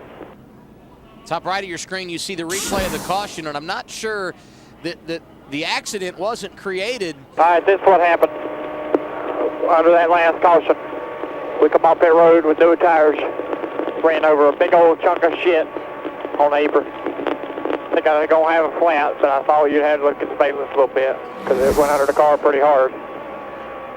So that's what the deal is with that tire. Yeah, you did a nice job not tearing anything up. Did a good job. We're going to come in here and we're going to fix that valence. It's not bad at all, just a little bit. We're going to work on it since we got to be at the back anyway. Then we'll top off when we get 1 to go. So we can come this time, I think, Tony Gibson. We're caught up real good. Yeah, well, let's come on. Let us work on it here. Just got to jack it up so we can get on there and beat that valence out. Adam, you could see briefly that cut. Two Bear, just be careful. Don't break that center brace out of there. You know what I mean? Cut in the right rear tire. You hear the communications, Dale Jr. 4,700. Coming back in to work on that front big valence. channel locks may be easier. But there was definitely a big cut in the right rear tire on the Budweiser Chevrolet. I tell you what, you talk about handling the situation About four-way, superbly. there you go. I think Dale Jr. having to check up because of the tires, in a way, what caused the field to bottleneck. And jack it up there, Hootie. Jack it up. Anytime that happens on a restart, you can have an accident. You see the crew working on the valence. A lot of jacks in under there. Dale describing what happened leaving pit road last time is what created the problems to the valence and subsequently cut down that left front tire. But better to happen now than later. Dale currently being scored in the 24th position. And I would say when this thing restarts, he'll restart 27th, be the last car on the lead lap. Get her looking good there. Yeah, they're doing a nice job getting her out there nice. Next car's at 3. Give it a little extra if you want. Don't worry about no fuel right now. We'll top off with 1 to go. We're going to be at the back anyway. Now, the chick get some of it on out. Yeah, we did. Yeah, she's looking nice. Repair work done on the Budweiser Chevrolet. You saw that front valence. They pulled it out, beat it out a little bit. It looks to me just as good as new. I'd never know there was a problem, so the repair's been made. But now Dale Jr. will have to start at the tail end of the longest line, Adam, and have to deal with all that traffic that he used track position to get around. But you know, the positive thing here, Tony, in a way, is he's going to get to top off, and we're kind of at that stage of a race at Michigan where you get a long green flag run, and that opens the door for him to maybe be on a little bit of a different sequence, and this certainly could pay dividends later on. You see the replay once again. Help us a little bit better on them entrances and exit the pit. Whatever I hit was from the 42 wreck, and it was too late over there, and it was laying right on the apron. You see top right. Whatever it was, you hit it pretty good with the valence. But like I said, we got it out real good, so we're good on that. We get 1 to go, Neil. We'll come top off. Okay, coming by right now.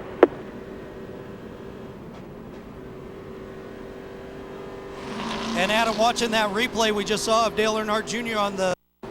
on the restart, I mean, this is going to be odd to say, but it was almost a good break for him that he had the tire cut down, because he would have probably been right in the middle of that wreck.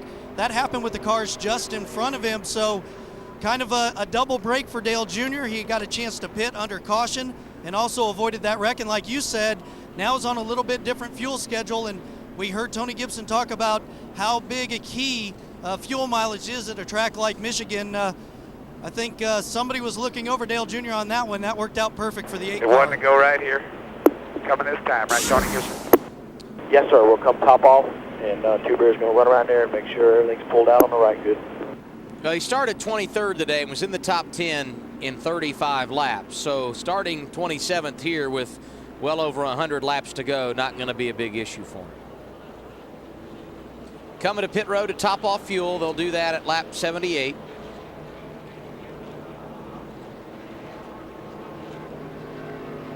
Everybody else. Pass Martin down here, Gene. last pitted at lap 69. There you go. Right over here.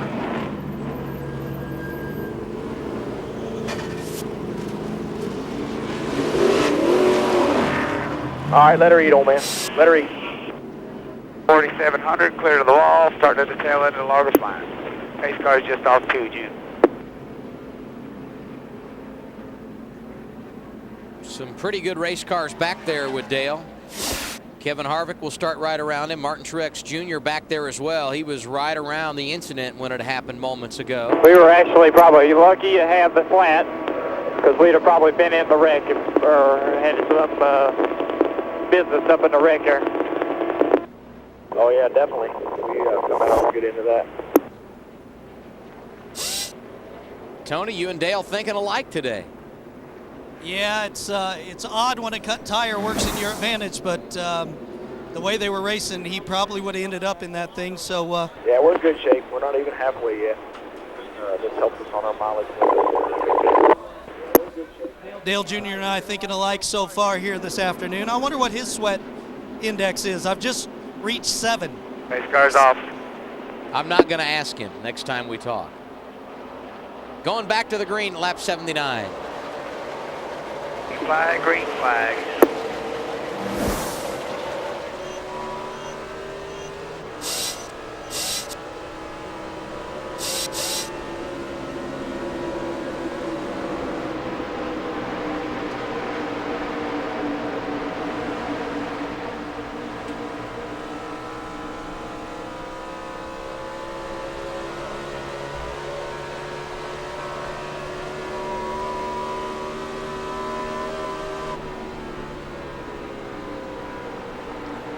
Should point out Ryan Newman just in front of Dale Jr. on the racetrack, still 3 laps down after that tire incident and unscheduled pit stop he had early in the day. Jamie McMurray, the Dale Jr.'s passing here, is for position.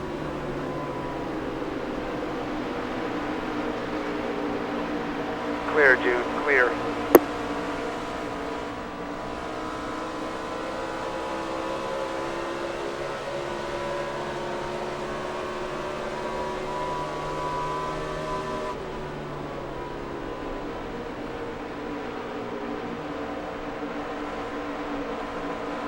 As Dale Jr. works the back end of Martin Truex Jr., we see Kevin Harvick riding 23rd. Rick Allen and Phil Parsons handling the coverage there. Let's welcome them to our broadcast. Rick Allen, Phil Parsons, good to have you guys with us covering Kevin Harvick today, who's running 22nd.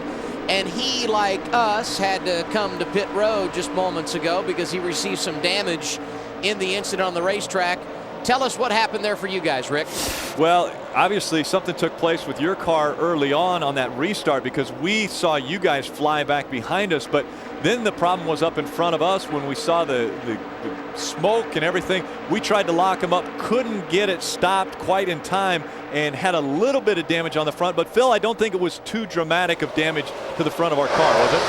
No, it wasn't at all, Rick. We just pushed the left front corner of the hood up a little bit, and they actually screwed the hood back down. We had one of the hood pins that was dangling, and they actually took it off and cut the lanyard, so NASCAR did not see a hood pin dangling. The hood is actually screwed down right now. They didn't even put any tape on it because Todd did not want any tape to be flapping around, so they did not even put any tape on it. So really the only thing we heard, I think, was our track position. And Tony, you guys have had a pretty good day. Looks like the 2 tires stop really worked for you. I was curious to see what Junior said about the 2 tires. Well, when he took the 2 tire stop, he was able to move his way up from 10th into the top 5, and it worked fairly good for him, except for that set of tires with only 2, made him really tight in the middle. However, he's been battling a loose condition all day long. Rick mentioned about our car going back on that restart.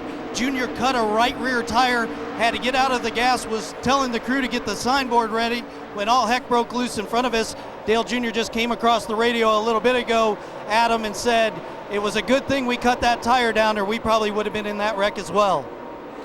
So Kevin Harvick trying to work his way through the field, as is Dale Earnhardt Jr. Good luck to you, Rick. Phil, we'll be following you to the front. Thank you.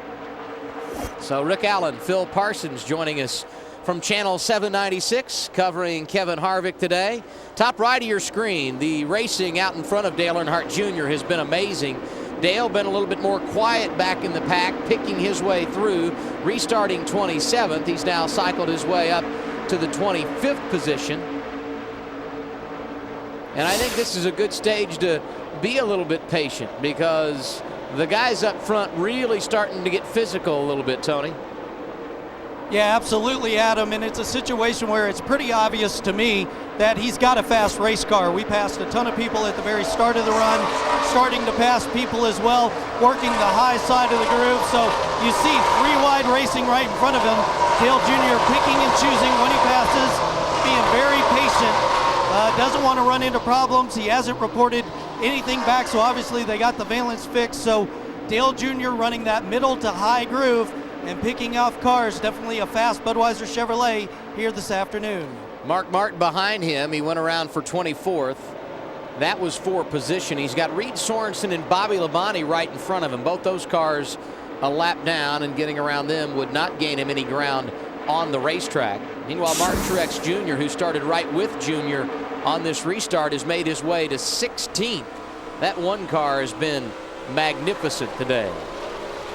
And while he's been in traffic and not talking much, I would be interested to hear a report soon from Dale Jr. on the handling of this car, because he's not moved through the field since the restart as quickly as I anticipated. Running 24th, battling adversity at Michigan, is Dale Jr. I don't believe this. Help! I'm out here putting my life on the line, and you're watching me on cable instead of DirecTV? DirecTV's picture quality beats cable 4 to 1. I just wish I had time to save you from your cable company. I gotta run. It's kind of my thing. For picture quality that beats cable 4 to 1, get DirecTV. Hello? Melissa, it's Josh from last night. Oh, yeah, hey. Listen, I know there's that 2-day rule about calling or whatever, and this might sound totally dumb, but did you feel like there was a real connection between us? I mean, you know, like a brother-sister connection? Nothing creepy. I mean, like, you know, I would never make out with my sister. Singular's name is now AT&T. Now get half off all Samsung phones, like the Sync, for $24.99. There's one brand of tools built to exceed the need. Duralast. Tools forged with longer shanks for extra leverage. Demand Duralast. Tools built to exceed the need. Only at AutoZone. At Applebee's, we're grilling fresh with Chef Tyler Florence. What goes great with grilled shrimp? How about crispy bacon, fresh avocado, bib lettuce, and a fork? That's why I created Applebee's new California shrimp salad. Grilling fresh with Chef Tyler Florence. Only at Applebee's. Newman! Newman! Ugh! Wasn't me. Casey? Must have been the Phantom. Get him! Gillette Fusion Power Phantom. Turn it on and soothing micropulses help you reduce friction, so you barely feel the blades. You really feel the difference. The Phantom strikes back. Gillette Fusion Power Phantom. The only razor used by the Gillette Young Guns. Tomorrow, after the closer. I have a patient who is going to die. The most powerful new series on television, where saving one life means ending another. It's the series premiere you have to see to believe. This is the job. You take the patient. You take the responsibility. Treat Williams, Heartland, an all-new series, premiering tomorrow at 10 after the closer on TNT. For more on the new series Heartland, go to TNT.tv. Dale Earnhardt Jr. on the move, started 23rd, currently running 22nd. He's made up 7 spots since our restart. Other drivers on NASCAR Hotpass today, Mark Martin riding 25th, Kevin Harvick 19th. You see Jeff Gordon in the runner-up position, Kurt Busch in 3rd. Ray Dunlap, Mike Wallace covering the action there. And we welcome Ray Dunlap and Mike Wallace covering the action over on Channel 795. Guys, it's been an enjoyable day for you, I'm sure. Kurt Busch looking good on the track, currently riding 3rd. Talk about your day, Ray. Well, it's really been going fantastic so far, Adam. You know, we have just had a stellar day. Starting in 10th, moved up right away, and they made some big adjustments on that first green flag stop at lap 38. But here's the thing, Kurt didn't really think it was doing anything to the positive. So when we came in the next time, they put everything pretty much back the way they unloaded today. And Mike, I know you can expound a little bit more on what they've done on this last round of pit stops down in the pit area. Well, without a doubt, and I'm working my way back from the Miller party zone, so I'm not quite back to the pit area yet. But, you know, in regards to, they made the chassis adjustments, Adam. We ended up going back to where we started at, basically. We're just a little bit up on the track bar compared to us early on, so we started out good. We made some chassis changes. We took some bite out of the car, lowered the track bar, come back in, put it all back to where it was at, left the track bar down just a little bit. Things are going pretty good for us. Adam, tell me about your day. I know I saw Dale Jr. came to the pits a while ago to work on the nose of that race car. What was the situation? Well, they had an issue because they cut a tire down, and that came from some debris that they had hit exiting pit road when they came in under caution at lap 69. But, Tony, it really didn't affect the race car too bad. No, down here in the Budweiser party zone, not too big of worries here. He's had to go to the tail end of the longest line. Dale Jr. radioing to the crew that it was almost a blessing that they cut that tire on that restarter. They may have gotten caught up in that wreck, but Dale Jr.'s been battling a free car most of the afternoon. We did take 2 tires on that first caution flag to see how that would work out and got some track position. Seemed to do okay for the Budweiser Chevrolet, so Tony Gibson now has some strategy that he can pull from in the late stages of the race. Guys, I'm a little bit curious how things have been with covering this team this week. Of course, the big news that Dale Jr. will go to Hendrick Motorsports next year, and so much media attention and so many questions. Just been a lot of pressure on these guys, and I know there's still some unanswered questions, but how has it been for them at the racetrack this week? Well, Dale Earnhardt Jr.'s handled it quite well, Ray, and I think the thing that he's been able to do is lift a major weight off his shoulders by making the announcement. And as he pointed out to us today in the pre-race, and now that I've made the decision on where I'm going, the new number, what crew and that sort of thing, who the sponsor will be, all the unanswered questions for next year, Dale Earnhardt Jr. called that work gravy. So I think he's just happy to know he'll be driving for Hendrick Motorsports next year. And he, like he's done so many times in his career, just taking this chapter of the book in stride. Guys, thanks for being with us today. It's been enjoyable. And good luck the rest of the day to Kurt Busch. Well, So Mike Wallace, Ray Dunlap calling the action on Channel 795. Kurt Busch currently riding third, and as we had our conversation with him, Dale Earnhardt Jr. has made some nice moves. He was able to drive around Ricky Rudd, move himself up to 20th in the running order after restarting 27th, and I think a success at this stage of the race, and you have to set a goal of probably before the next pit stop, Tony, of finding your way back into the top 15. As we make a battery change here on pit road, even the battery has a sweat factor. Yeah, Dale Jr. doing a tremendous job, and we last pitted on lap 79, and we have a little bit more fuel than everybody else. As you can see, the Budweiser Chevrolet running the high line, so we hope for a long green flag run, pick off some more drivers. You're riding shotgun with Dale Earnhardt Jr. on Hotpass. Camp shirt and cool 18 pants. They're made right to wick away moisture and keep you cool and dry. These gentle grazing animals will keep this lawn neatly trimmed. Oh, I'd be careful walking barefoot out here for a while. All right. See you next time. Till then, we'll be right here making things right. It's Father's Day at Radio Shack, and right now you can get the hot new Sprint Upstage phone by Samsung for only $99.99 after mail-in rebate. Add to that a slim Magellan 3100 GPS, plus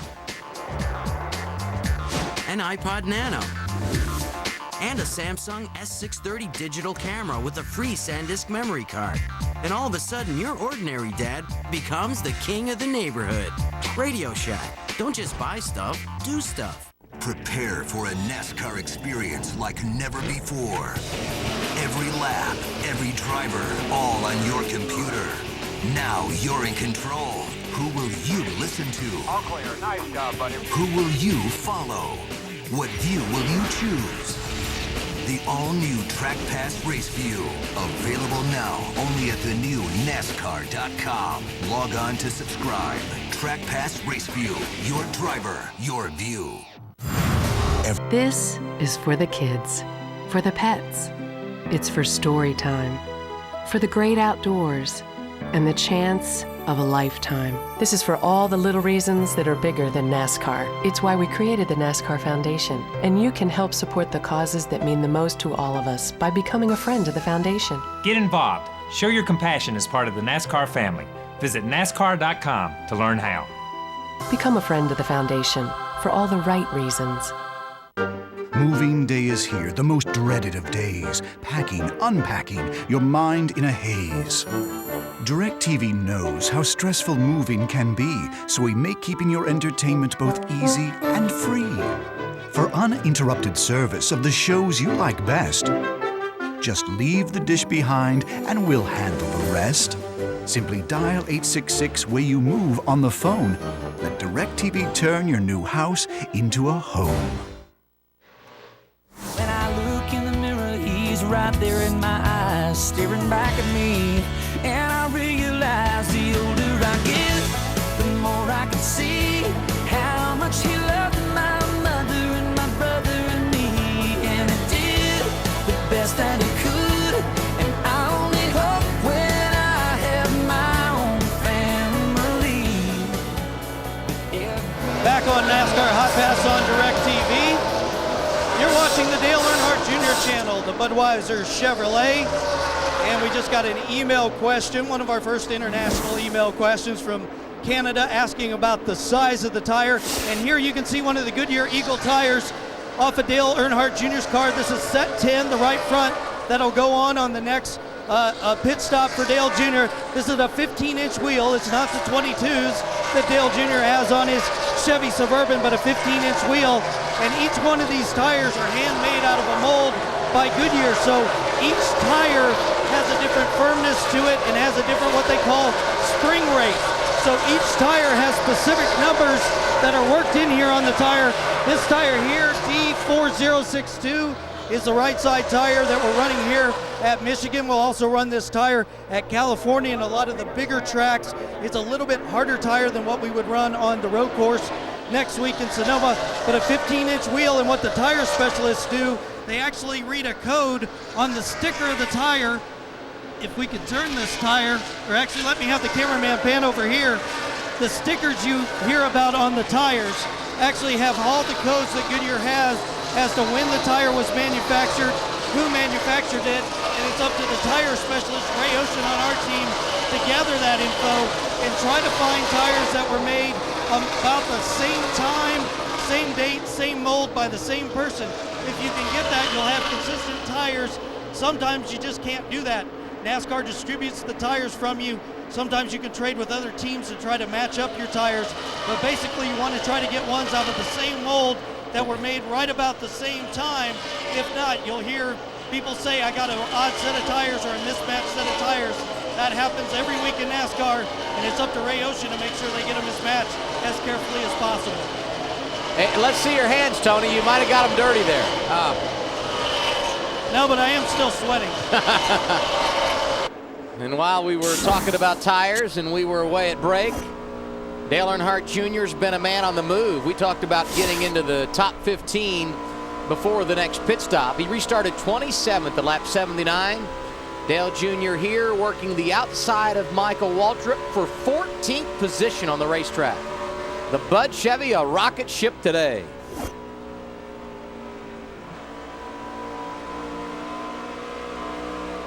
He should be able to go 7 to 10 laps longer on this run than the other drivers because he came in and topped off at lap 79. All the other guys up front, with the exception of Martin Truex Jr. and Kevin Harvick, all last came in at lap 69. Speaking of Truex, there he is, top right of your screen, working the high side of the racetrack, trying to chase down Kyle Busch for a spot in the top 10. Earnhardt now to 14th. You see on our screen, started 23rd up to the 14th position now. Truex has had a good day. Started 8th, running 11th, but that a little bit misleading from the standpoint he was involved in the on-track incident, lost a lot of track position. Truex has led a number of laps today, and a progressive day for Paul Menard. Started 38th and currently running solidly in the top 25, being scored in the 23rd position. Next car on track that Dale Jr. will be looking for, Robbie Gordon. Then Dave Blaney, two cars that he's been consistently faster than on track today. And as you look at the bottom of your screen, driving through turns 3 and 4 here at Michigan, through turns 3 and 4, he's gaining ground on Robbie Gordon as we make our way through the tri-oval in the front straightaway. 94 laps to go. We're better than halfway. 106 laps complete. Dale Jr. riding 14th in the Citizens Bank 400. Radio all day and all night, and I can always find out what's going on in the NASCAR world. I listen to Junior every race day. I love listening to driver crew chatter. Go, let him go, let him go. Just for the record, I didn't touch him. Put the tire on! Sirius NASCAR Radio is the only place I go for NASCAR 24/7. I love listening to Tony Stewart. Sirius NASCAR Radio is my 24/7 source for everything NASCAR. It's a driver's choice for what's going on inside NASCAR. Convenience and innovation are everywhere on the new F-Series Super Duty. In some places they're obvious, like the all-new redesigned interior.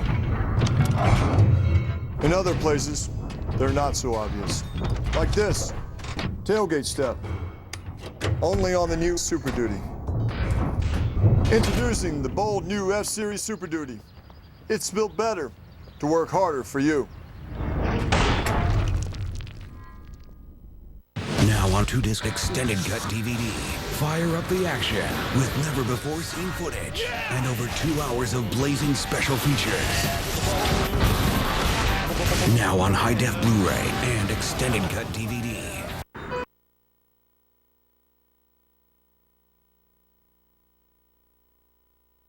At Midas, lifetime guaranteed brake pads or shoes are just $89.95 per axle installed. Be safe. Just the Midas touch.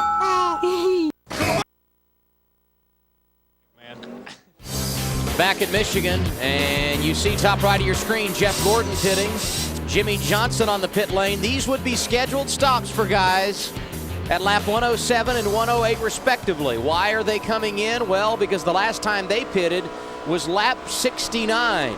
Dale Earnhardt Jr. topped off at lap 79. A little bit of luck here and things could really come out good for Dale Earnhardt Jr. As it stands now, he's chasing Robbie Gordon on the racetrack. As you can see top left of your screen, driving to the inside of him. This would be the battle for 11th. Would have been the battle for 13th, but both Jimmy Johnson and Jeff Gordon had to come to pit road. Kurt Busch, Tony Stewart, now the top two on the racetrack. They will also have to come to pit road fairly soon. The inside lane didn't work on Robbie Gordon, so he tries the high side.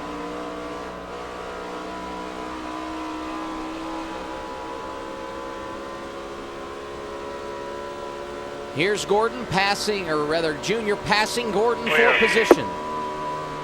Into the top 10 now for Dale Earnhardt Jr. Clint Boyer on pit road.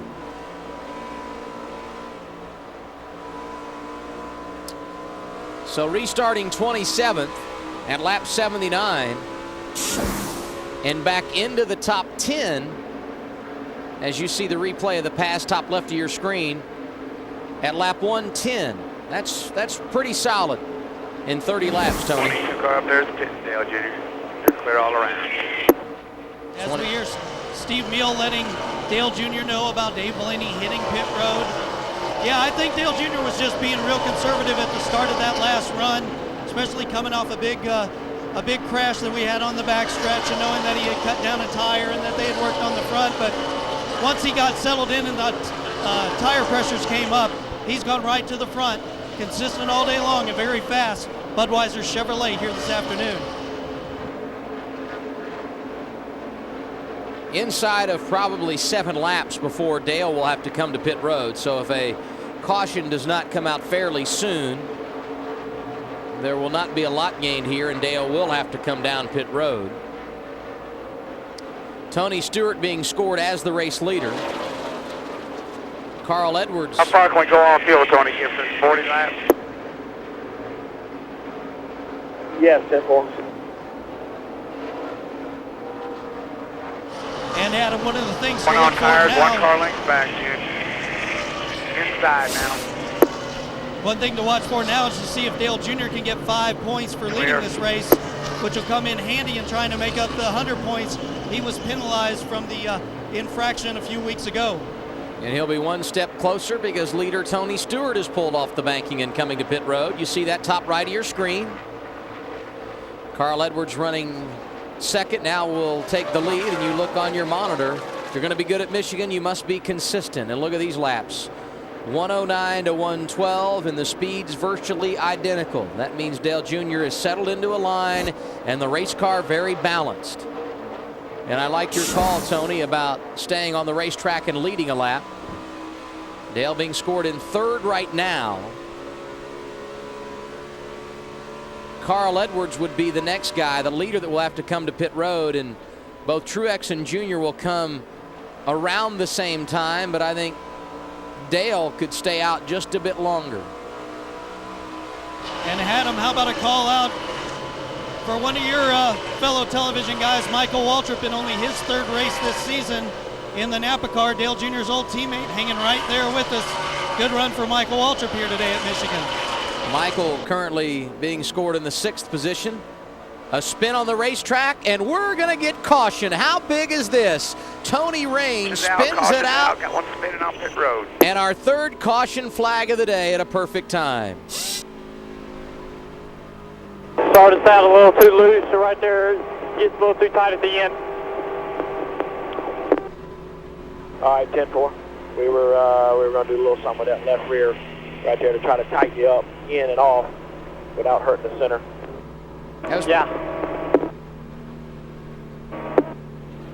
Pretty good timing. We're talking little stuff, quarter pound.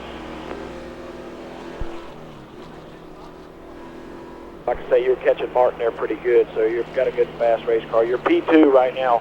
We'll put 4 tires on.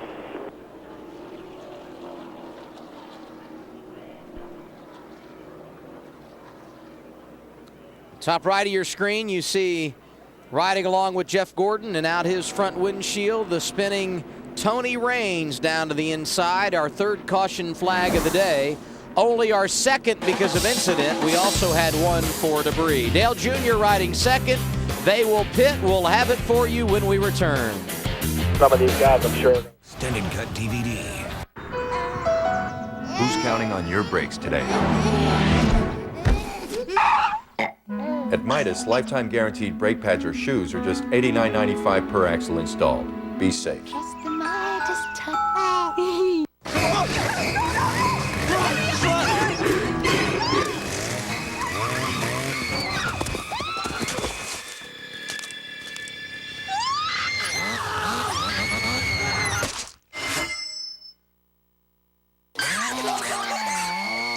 You think that's surprising? Get this, Diet Dew has all the intensity of regular Dew with none of the calories. TNT tomorrow. TV God calls The Closer the #1 summer series to watch. This is where she was grabbed. It starts at the crime scene. We got a cheap funeral on our hands. It ends with Deputy Chief Brenda Johnson. It's high time that you start telling me the truth. Cable's #1 series of all time is back. You're under arrest for murder of the first. Kira Sedgwick is The Closer, the all-new season. Tomorrow at 9 on TNT. Hi, Holly. So, do you want to make $50 the easy way? I'll make $50 just for turning you on to this. It's a 50-50 offer. You get to dump unreliable cable and fall in love with DirecTV. Plus, you get a DVD player and $50. And I get $50. What's not to love? Sign up your friends, and you'll both make $50. Go to directtv.com/refer. So, do you want to make $50 the easy way? On Sunday, June 17th, TNA Wrestling returns to the place where it all began for the hottest pay-per-view event of the summer, Slammiversary. Kurt Angle, AJ Styles, Christian Cage, Samoa Joe, and a mystery opponent. Battle in the King of the Mountain match to determine the first ever undisputed TNA World Heavyweight Champion. TNA Wrestling presents Slammiversary. Live June 17th on DirecTV pay-per-view. Man.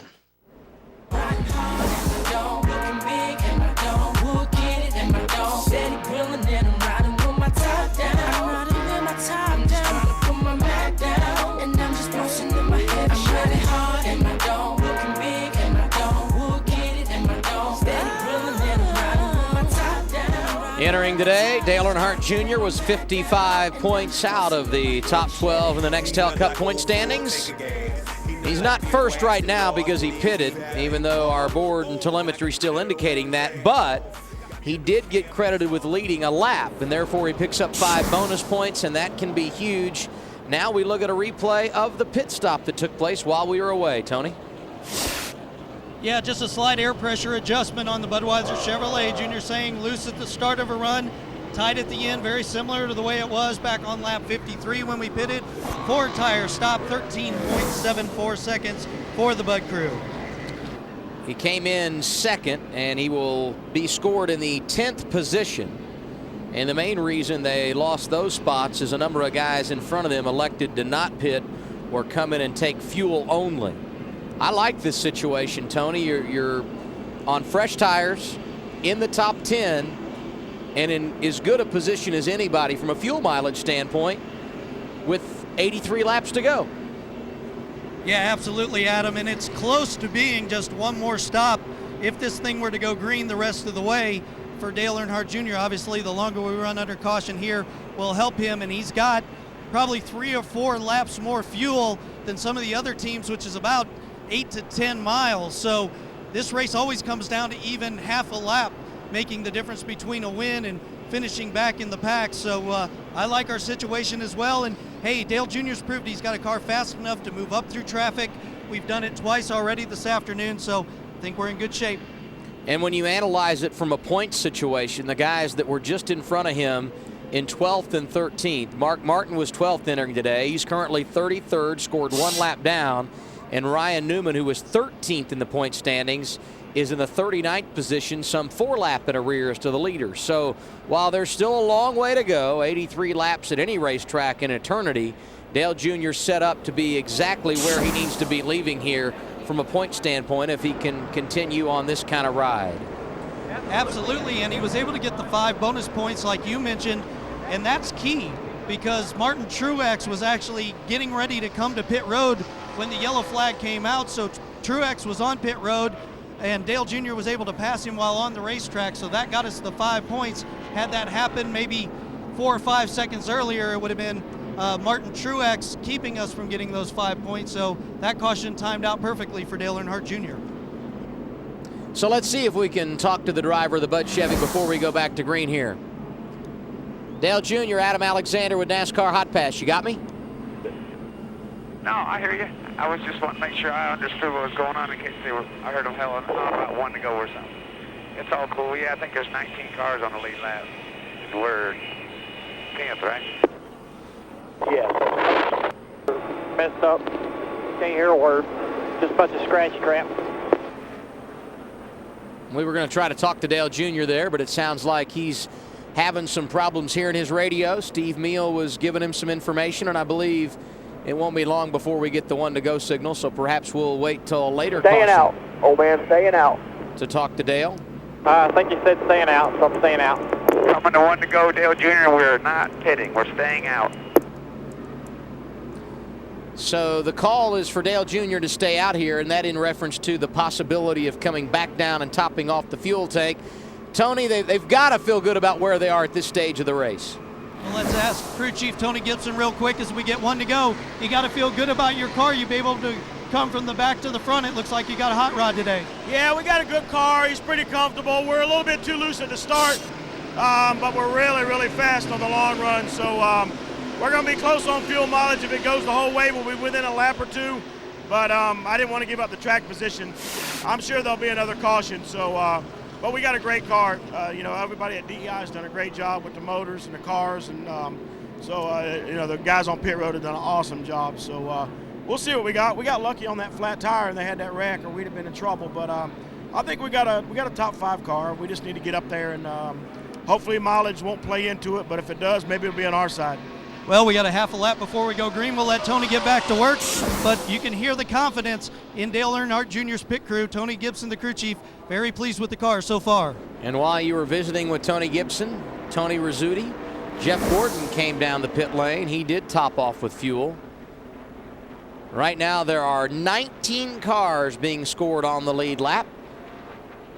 And Dale Earnhardt Jr. will restart 10th. And Jeff Gordon topped off at 119, and I would say that puts him real close to being able to go the distance on one more stop. More coming on the bottom, June. Yeah. Adam, that definitely puts him within one stop. And once again, Steve Letarte pulling some pit strategy out. We saw it last week when the rain came. Got Jeff Gordon the win. So car's off. He'll make it a one-stop race for the 24. I think we're in good shape as well. Restart at lap 120. Dale Jr. in 10th. Flag, green flag.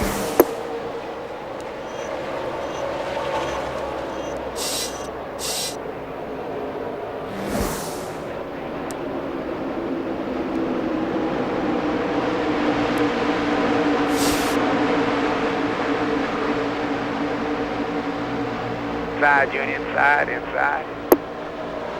High. Still inside.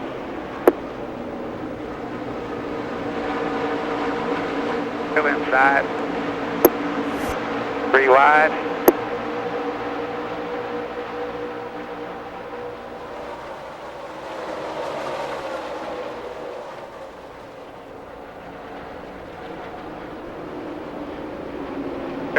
Clear low. All around, Jim.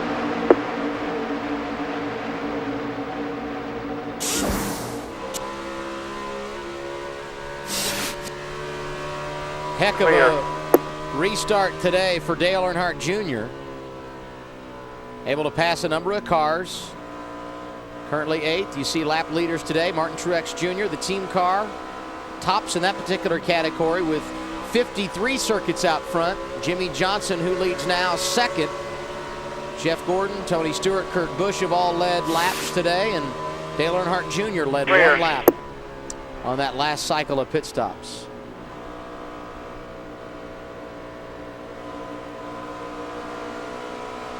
Dale Jr. here going around Ricky Rudd. This not a battle for position on the track. Rudd is we're too loose to get going here. We're pretty loose. Clear. We hear that you're too loose to start. And you hear some team communication there. Dale Jr. communicating with Steve Meal and Tony Gibson, and we haven't heard a lot of radio communication from Dale Earnhardt Jr. today, which brings us to our next email, and it comes from the great Northwest, Missoula, Montana. Don emailing in today, and he remarked to the fact you haven't heard Dale a lot. Is that just his style, or is that this particular racetrack? Tony, what can you add there?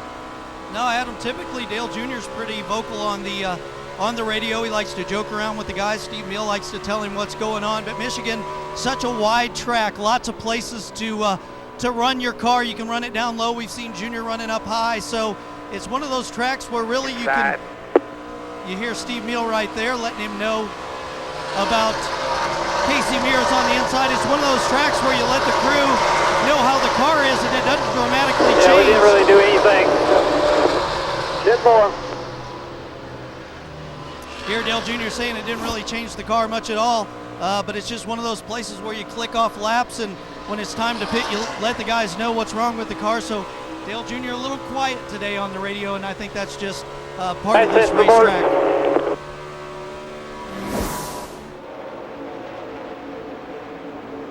I think he's done a nice job of handling this race car on the restart. It's obvious he wasn't totally satisfied with the handling, the way he was tiptoeing through the restart, but he did a nice job of picking up a few positions, but keeping all 4 wheels underneath him. And they're going to have at least one more opportunity to come to pit road today and adjust on it. Top right of your screen, the battle for the lead is on. Jimmy Johnson and Carl Edwards working around a lap machine of David Outside, Gilliland. outside. Here. Meanwhile, Greg Biffle around Dale Jr. on the racetrack. He is a lap in arrears, but an indication of how loose that race car is. And now battling for position, here's Kevin Harvick to the inside. Fucking kill it. I hear you, Hobbs. I hear you. Hear me.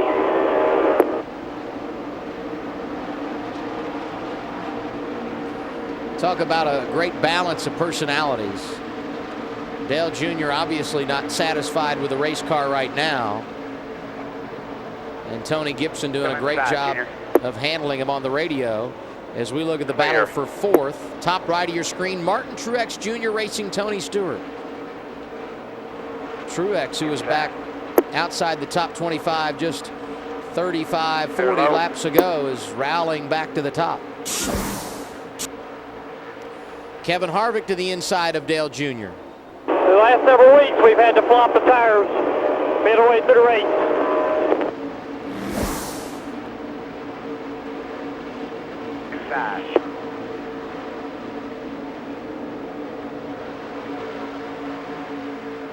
Junior in 11th now, and Jamie McMurray working to the inside. Dale's slid back to 12th. And Adam, about the time we answer an email and say that Dale Jr. doesn't say much because of the way the track is, he's been very vocal on the radio talking about the tires. We had mentioned before when we were explaining the size of the tire that sometimes these tires have a different spring rate. You can also get some mismatched sets of tires. Up on the pit box of the Budweiser team, you see a whole bunch of numbers, and those are the different sets in the order that the sets will go on the car. Currently set 9 is sitting here, set 10 on, and you heard Dale Jr. talk about, the last couple of weeks we've had to flop the tires halfway through the race, meaning we had to switch them up because you want to try to get a set of tires that are going to be the best towards the end of the run. So Dale Jr. not happy, but that's just part of the things you deal with here in the NASCAR Nextel Cup Series. You're watching Dale Earnhardt Jr. on NASCAR Hotpass, only on DirecTV. Everyone admires a great driver. At Allstate, great drivers can even get a bonus, a safe driving bonus, only from Allstate. Are you in good hands?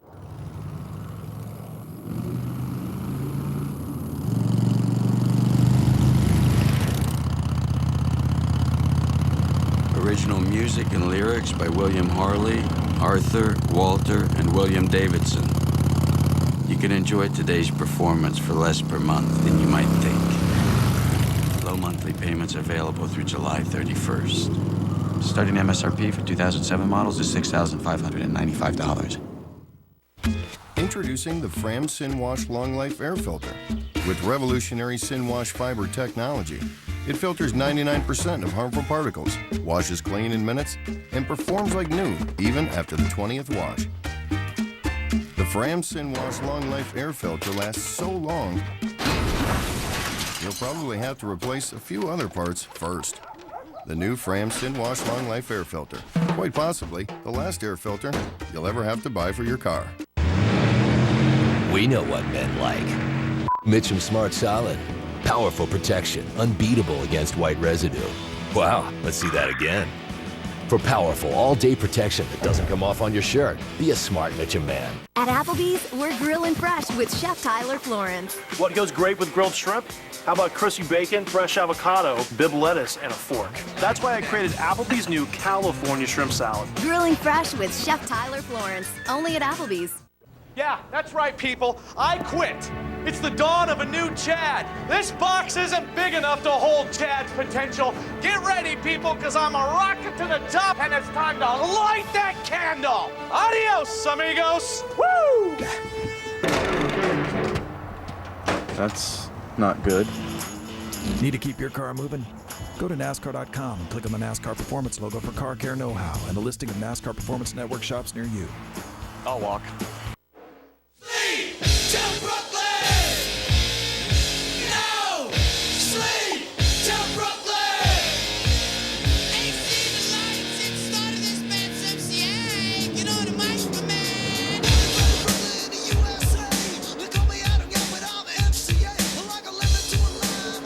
Dale Jr. riding 12th, battling a loose handling race car. Top right of your screen, the battle for the lead is on. Carl Edwards and Jimmy Johnson have been duking it out for the last 5 or 7 laps.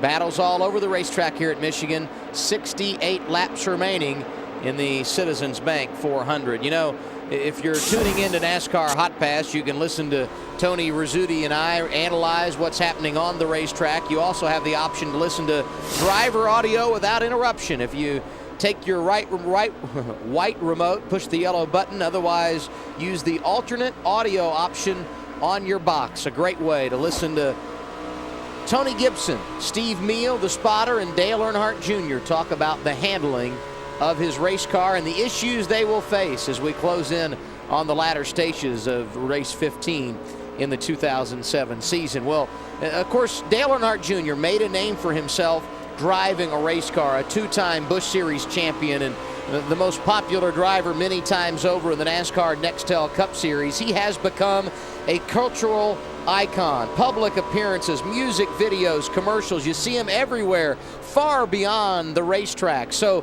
we go on a Sunday drive with Dale Jr. listening to some of the music that has become synonymous with he and his career outside of racing. Let's go get him, Chuck. Hey, hey, hey, hey, hey, hey. Show me what you got, little mama. Show me what you got, bird lady. Show me what you got, shawty. Show me what you got, baby. Hands up and wave, wave, wave, and wave. Get a drummer some. Shit, I already gave the summer some. It's the winter's turn. Hobie Ho is the coldest. I just get better with time. I'm like Opus, the one young, no to it like a snowflake. Okay, show me what you got, babe. Words slurring, engine purring. Mommy front, but I'm so determined. Shots up a drone, now she in the zone. I ain't talking about the 2-3. Mommy in the zone like the homie 2-3. Jordan and chain, make no difference. We all ballin' the same. Nigga, I am the Mike Jordan of recording. Nigga, you might wanna fall back from recording. Shit that you write is not important, so it forced him to go for the hype of being brave. They may applaud him. With misery, I will assure them.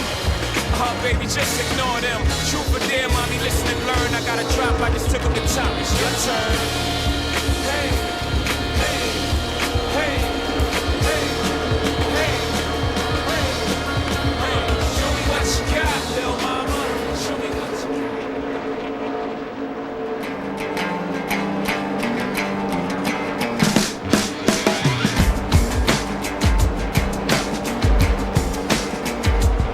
Well, I went to bed in Memphis and I woke up in Hollywood.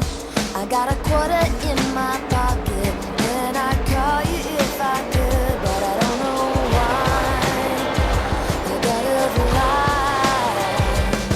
I wanna rock and roll this party. I still wanna have some fun. I wanna leave you feeling breathless, show you how the West was won, but I gotta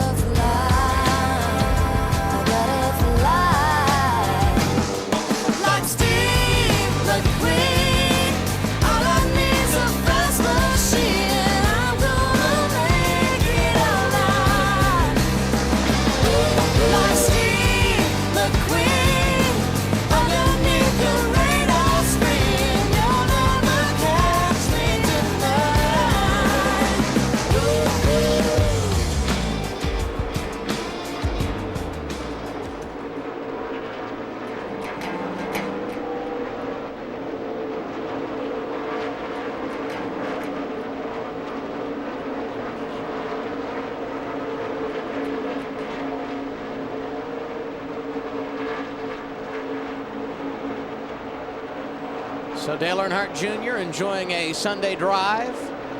Has not said a lot more on the radio about the handling of this car, and hopefully as this run continues, the car will tighten up. He has complained, but nothing about loose conditions since this run got underway. Clear. And there you hear the clear call as he goes around a couple of lap machines with 61 laps to go. Last pitted at lap 116.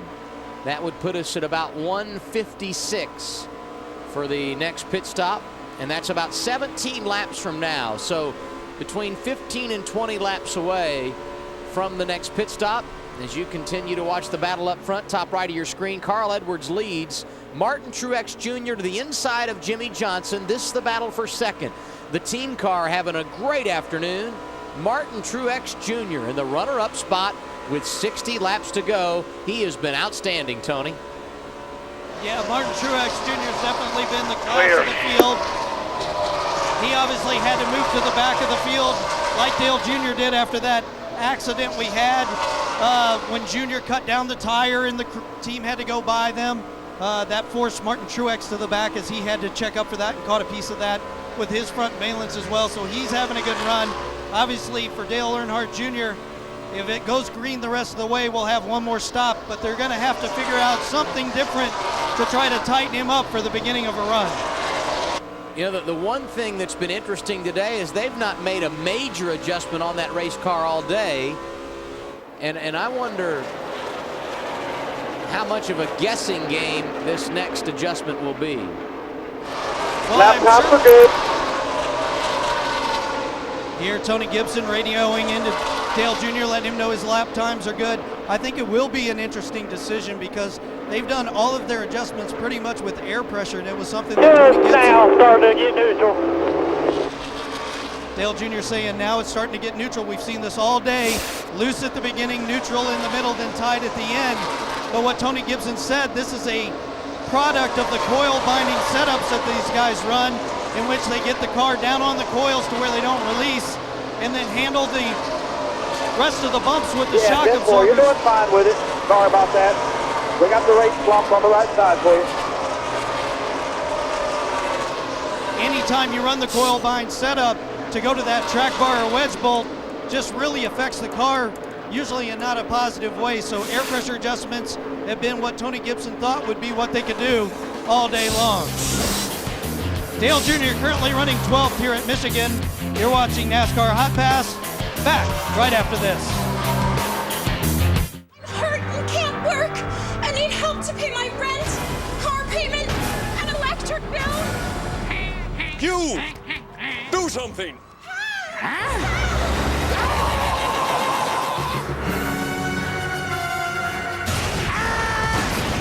My bills!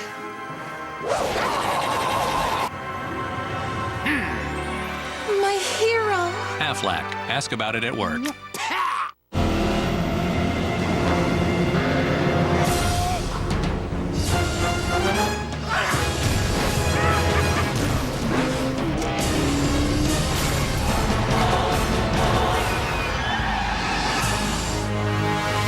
Okay, guys, I told you. Just because I got Bud on the car doesn't mean I got Bud in the car. Oh! Terribly sorry, boy. See you later, crazy mutant desert guys. Trying to make sense of all your insurance options can make anyone feel a bit helpless. Fortunately, that's where we come in. For over 125 years, the principal has helped make the tough financial decisions easier. So whether it's life insurance, disability income insurance, or medical coverage, we can make protecting you and yours a lot less stressful. The Principal Financial Group will give you an edge.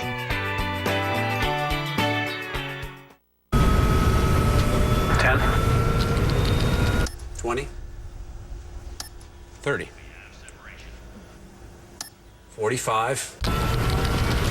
50 miles per hour. That's a new record. Wow, that's fast. How does it taste? Doesn't matter, it's fast. A fast burger is useless unless it tastes good. That's why at Wendy's, our hot, juicy burgers are made to order, so they're fast and good. That's right.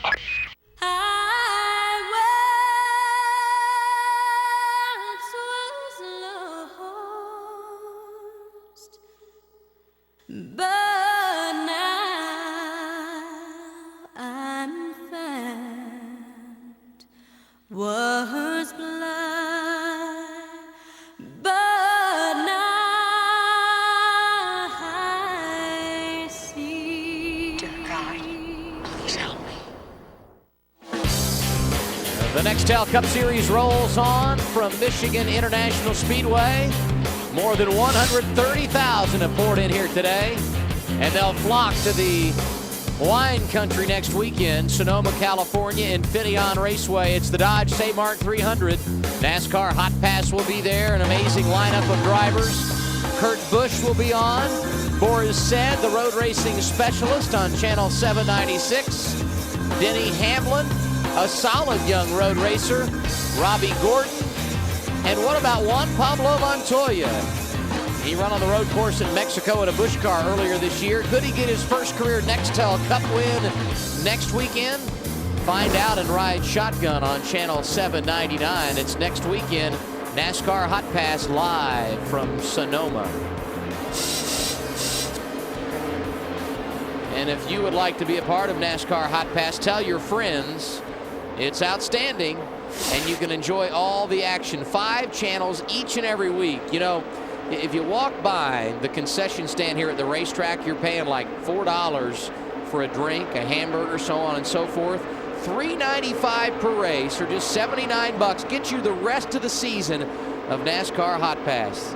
That's 79 cents per channel. An amazing value, $79 for the rest of the season. 5 channels for every Nextel Cup race. Dial us up. It's 1-800-GET-SPORTS, or log on to directtv.com/Hot Pass. Dale Earnhardt Jr. riding 11th. He was able to pass Jamie McMurray for the 11th position and trying to get back into the top 10. Michael Waltrip just in front of him on the racetrack. And this is what we've been seeing throughout the day. Late in the run, Dale Earnhardt Jr.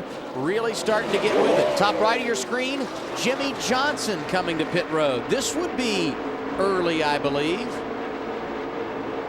Maybe not. They're going with tires. Yeah, Adam, I believe. You remember Jeff Gordon's teammate stopped just after us and refueled, I think at lap 119. He topped off, but Jimmy Johnson didn't. And this was a situation that Tony Gibson said they did not want to get in by short pitting, that the minute you short pit, you have to do it all day long. And Jimmy Johnson will need at least one more stop after that one as well. Meanwhile, Dale Jr. back in the top 10. He got there by passing Waltrip with Jimmy Johnson pitting. That moves Jr. up to 9th in the running order. Kevin Harvick, the next car he would see on the racetrack. 50 laps to go.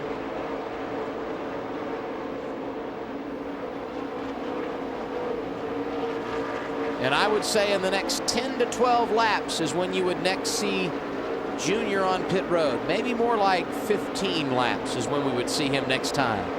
Yeah, Adam, I think this is where by now they know exactly the fuel mileage they're getting. And this is a point where you push it with it at least, 2 laps, I would say, of your window. Obviously, a big track here like Michigan, if you run out of fuel, it'll end your day in a hurry because it takes so long to get around this racetrack. But definitely, you're doing real good. You're P9 right now. We're going to stop at about 8 laps. About 8 laps. 8 laps. I knew my estimation once I said it of 15 laps was a little high. And that surprises me, Adam, because with the green-white checkered finishes we've had here in the NASCAR Nextel Cup Series, I thought they might push it to about lap 37 to go in pit, but they're going to stay on cycle and pit around 40 to go. But if you were to get a green-white checker, this thing were to stay green, then you get a green-white checker finish, you would know by virtue of getting the green-white checker that there would be a caution, and that certainly would help that fuel mileage as well. Top right of your screen, you see Jimmy Johnson with the fresh tires going around Carl Edwards. That's just to put himself back on the tail end of the lead lap. Carl Edwards obviously still the leader. Martin Truex Jr. continues to ride in second. Dave Blaney, top right of your screen, coming to pit road. He was running in front of Junior, so Dale now cycles up to 8th in the running order, continuing to chase Kevin Harvick. And 8 laps, maybe now 7 laps away from what would be the final stop of the day if this race stays green.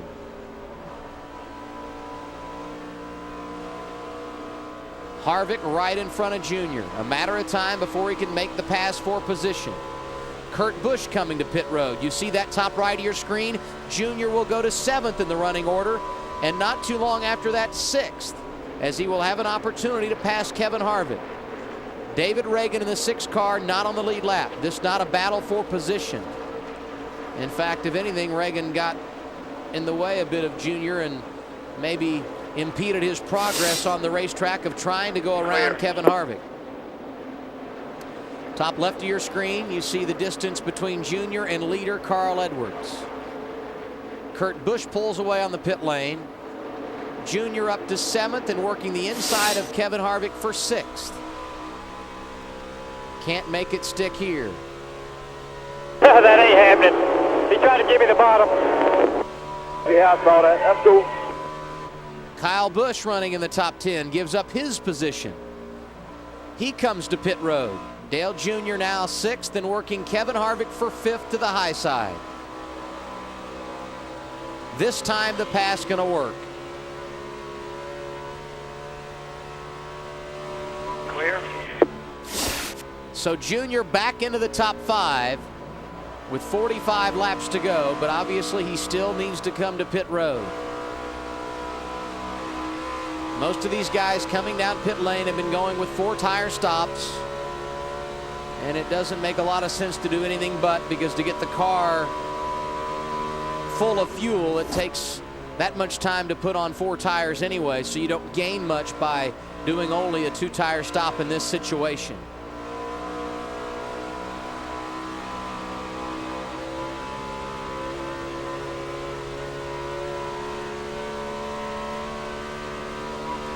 Jeff Gordon riding 9th, and we'll keep our eye on him.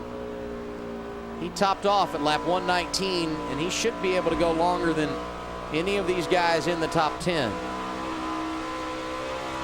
Clint Boyers had some struggles today. A lap down, he comes to pit road.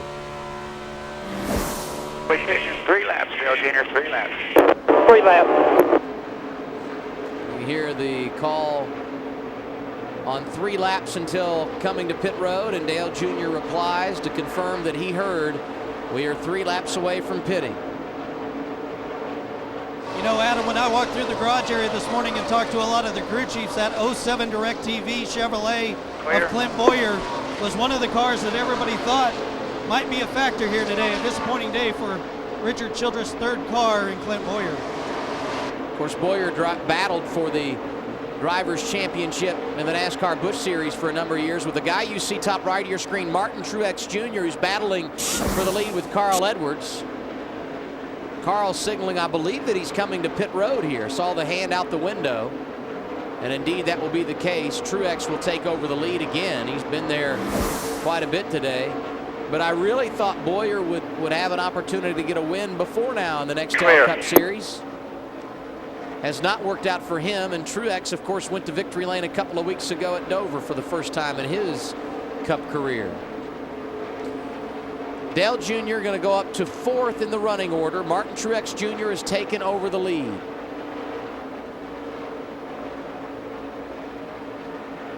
Hit this time, right, Tony Gibson?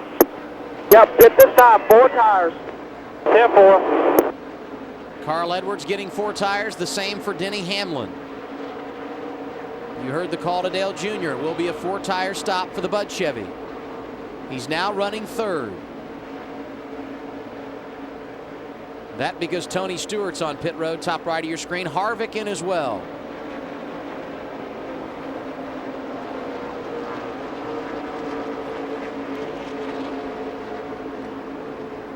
Dale Jr. going to pit with 41 laps to go for 4 tires and fuel. Let's listen in. 4,700, June, 4,700 on pit road, guys. 10-4, we're going to stop you a little short. 21's going to be coming around us. Nice and smooth.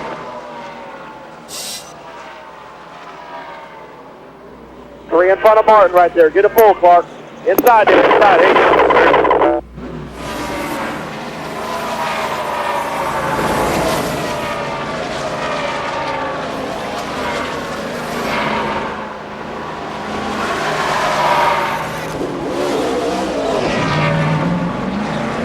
Clear out, all the way out, all the way out.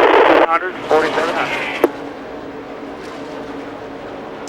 4,700 RPMs gets him to 55 miles per hour. That pit road speed here today at this massive 2-mile oval. There you see Jeff Gordon coming in as well. 41 laps to go, and Dale Jr. with a 13-second stop. A great job by the crew, Tony. Adam, 12.13 officially on the watch here for the Bud crew. their fastest pit stop of the day, and it came when they needed it under green flag conditions. So Dale Earnhardt Jr. will cycle out. When he came in, he was running 5th, and we'll wait until everyone cycles through and see where Dale Jr. is in the running order. Jimmy Johnson was the first to pit of those guys up front. He now leads, and we go back to the junior focus points of the Citizens Bank 400. Fuel mileage, they've managed it quite well, stretching it as far as they can in many circumstances. And I would guess with 41 laps to go in pitting there, they should be good to go the distance. We'll continue to keep an eye on the fuel gauge. Adjustability, they really have not had to adjust on the car much today, Tony, and track position has been good with the exception of the one time they had the tire go down and had to come to pit road. Yeah, nothing but air pressure adjustments here for the Budweiser Chevrolet. That's a crew chief's dream if that's all he has to do, and it was one of the things that we keep repeating. Tony Gibson just said because of these pole binding setups, you don't everything want to go cycled to the around your bench P9 or the track bar.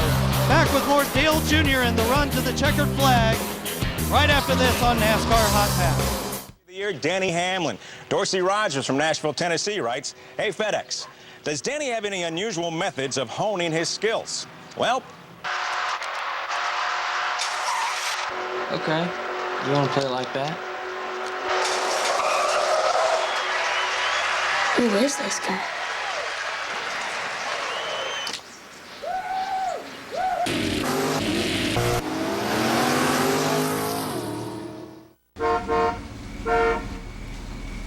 Mr. Combs? You the CEO of BK, the man who says I can have it my way. Sure. I'm hungry. Y'all closed. Now how you propose we resolve this? I'll get my keys.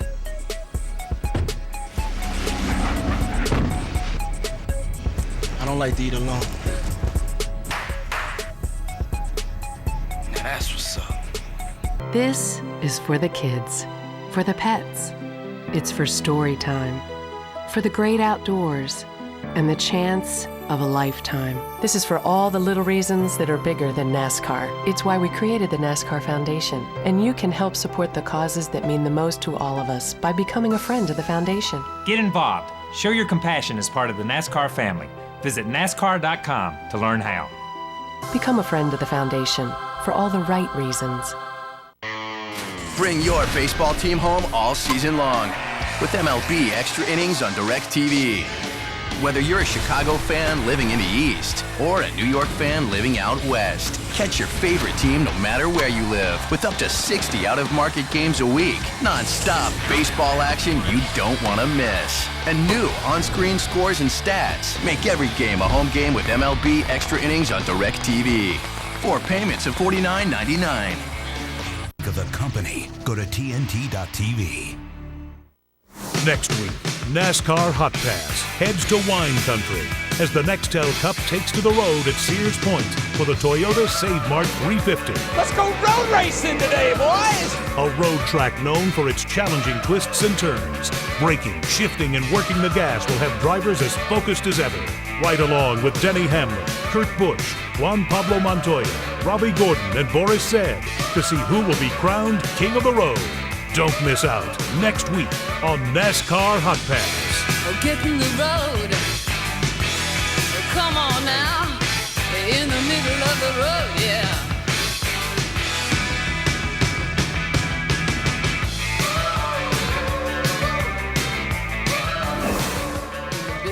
Should be a fun week next week for the Nextel Cup Series. Racing in wine country out in California. And hopefully for Dale Jr., he will take some momentum out west. Started 23rd today, currently riding 7th. And when these green flag pit stops cycled through, he was in the 9th position, but he's been able to make his way around Dave Blaney. And it looked like Kurt Busch may have been on pit road there. Push him back outside of the top 7. Top right of your screen, you see the battle for the lead. Carl Edwards on top, Jimmy Johnson behind him. 34 laps to go. And when you look at history at this racetrack, 61 of the 75 winners have started in the top 10. Only 19% of the drivers who have won the first 75 races of Nextel Cup competition here at Michigan have started outside the top 10. Dale Jr. started 23rd today, and he's one of 6 drivers running in the top 10 who actually started outside the top 10 earlier this afternoon. An interesting stat, and perhaps telling you how competitive guys are once the green flag goes in the air, and taking credit away from what it means on how things go on Friday afternoon in the Bud Pole qualifying session. Top right of your screen, you see a glimpse of Martin Truex Jr. solidly in the 3rd position. And Dale running with really no one in front of him, no one behind him right now on the racetrack. I think you always want to get a top 5, but this team battled the race car a little bit in practice yesterday. It's going to be a good points day if they hang on for 7th, and I think this team would gladly leave here with a top 10 right now going into next week's race, Tony. Real good lap time right there, good. I think you're absolutely correct.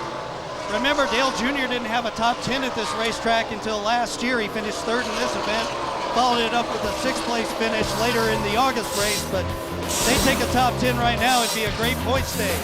We'll go to the top. Might take about 5 laps. You where I need to be. Riding shotgun with Dale Jr. here at Michigan. Get the hot new Sprint Upstage phone by Samsung for only $99.99 after mail-in rebate. Add to that a slim Magellan 3100 GPS. Plus, an iPod Nano.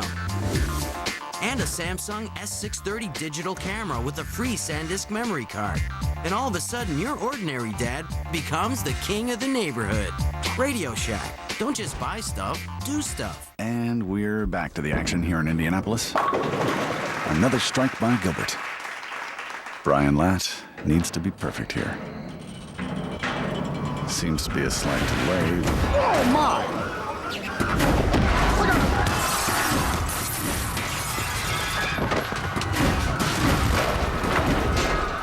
Not the official tools of bowling. The official tools of NASCAR. Craftsman at Sears.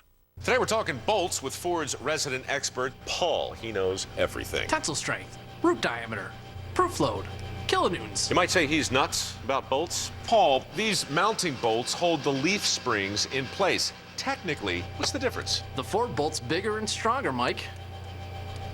Well, there it is. Bigger, stronger bolts. One more reason why F-150 is the strongest pickup in its class. Take the Ford Challenge. Find out why F-150 is the best choice. 12 state lines, 47 red pickup trucks, and 3 bouncy things. One great place to start counting sheep. Super 8, now with free high-speed internet, free breakfast, and more. Super 8. See you along the way. Morning, gentlemen. Morning. So how'd the testing go? Well, low-quality discount gasoline's gonna leave behind engine gunk. Hate engine gunk. I know you do. Well, Shell stop gunky buildup to help engines perform at their best. Still won't turn right, huh? Not gonna happen. Calamity coming off turn 4. Cars are spinning, some upside down. Kevin Harvick comes out of nowhere. Here comes Kevin Harvick. He draws even with Mark Martin side by side for the race leader for the win. Ready for the encore? NASCAR returns to Daytona, July 7th. To guarantee your seats for the Pepsi 400, call 1-800-PIT-SHOP or visit racetickets.com. Remember when I was Dad's pride and joy, and your little man? Every time that I got hurt, you were there to give a hand. Even pick me up, and you'd kiss my hurt away. Remember what you'd say? Boy, you're getting more like him each and every day. Can we have a talk? Happy Father's Day to everybody watching NASCAR Hotpass today. Each and every year we come to Michigan. A lot of father-son combinations come here to celebrate Dad's Day. And while we were away, the team car you see top right of your screen, Martin Truex Jr. drove around Jimmy Johnson. He rides in second. 26 laps to go at Michigan. Dale Earnhardt Jr. continues to ride in the 7th position. Next car he would see on track would be Kyle Busch. Casey Mears also out in front of him here. That would be the 2 cars that he would need to pass to get back into the top 5. Real good lap time. And you hear a boast of confidence coming from Tony Gibson.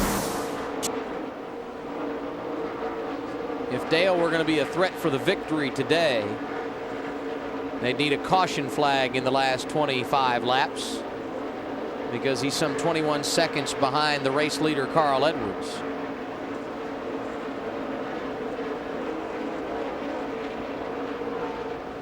And with 25 laps to go, and I think we all know it's a family affair at Dale Earnhardt Incorporated. You've got Dale Earnhardt Jr. and a cast of others that are a part of this team that bear the Earnhardt name or have some relation, Tony. And that brings us to our next email question. And it comes from the gang in Tule, Utah. And they're asking, just how many guys on this 8 crew are related to Dale Earnhardt Jr. anyway?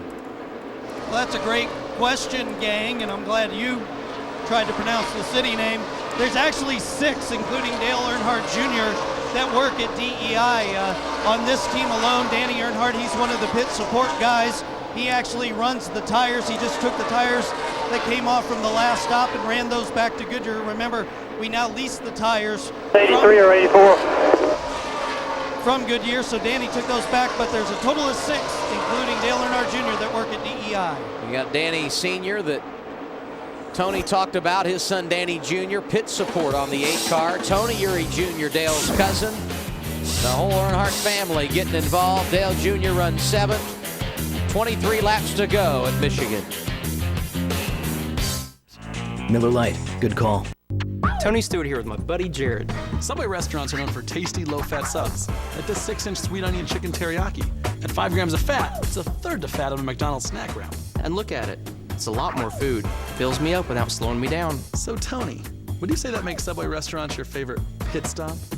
The tasty 6-inch sweet onion chicken teriyaki from Subway restaurants. A third the fat of a McDonald's snack wrap. And a lot more food. Fills me up without slowing me down. Subway, race hard, eat fresh. We know what men like. Mitchum Smart Solid. Powerful protection, unbeatable against white residue. Wow, let's see that again. For powerful all-day protection that doesn't come off on your shirt, be a smart Mitchum man. For Batista as he takes on Edge for the World Heavyweight title. WWE Vengeance, the Night of Champions. Live Sunday, June 24th on DirecTV pay-per-view. The road to the heavyweight championship continues Saturday, June 30th. Four-time world heavyweight champion Evander, the real deal Holyfield, takes a step closer to his 5th heavyweight crown.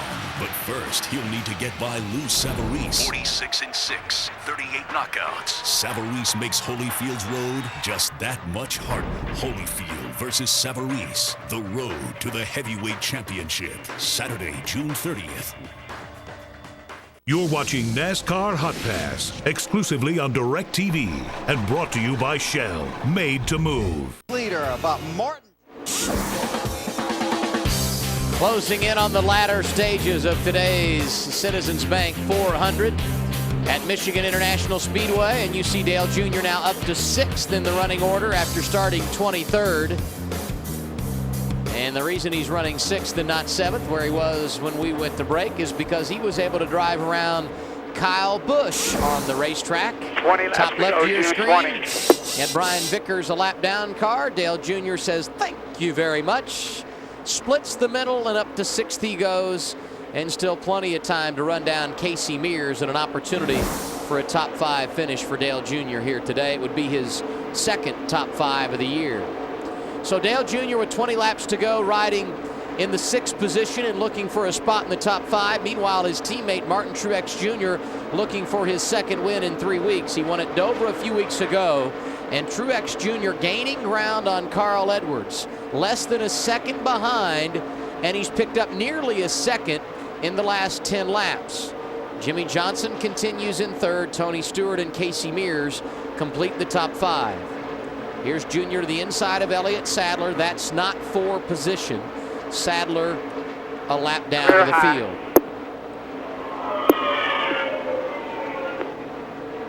And Sadler actually 3 laps down to the field.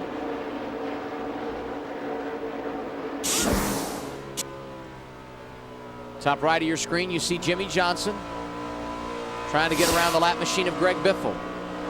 As we look at the consistency in laps, we heard Tony Gibson a moment ago talk about how consistent Junior's running. This is how far he is behind leader Carl Edwards, not really losing much ground. And you look at the miles per hour, actually picking up a tick. So that's very positive to see him either staying the same or gaining ground as we close in on the latter stages with 18 laps to go. And Tony, I guess we kind of assume everything's good on fuel. I've not heard Tony say that. Martin's going to win. He's 3 car lengths behind him right now with 17 to go. It's come from about 4 seconds back. And there you hear the call. Dale Jr. wanting a little play-by-play of his teammate Martin Truex Jr. Adam, we heard 45 laps on the high side for most of the crew chiefs down in the garage area. So we're trying to make it on 41. So I think we're in pretty good shape. Even for a green-white checkered, I think Dale Jr. is good to go on fuel. I didn't think there would be any concern, but I thought it was worth bringing up at this point to confirm that for the folks watching at home. You see Dale Jr. top left of your screen, going around the lap car of David Stremme. Top right, Martin Truex Jr. continues to dig in and try and run down Carl Edwards. He has 15 laps to do it when they cross the start-finish line next time.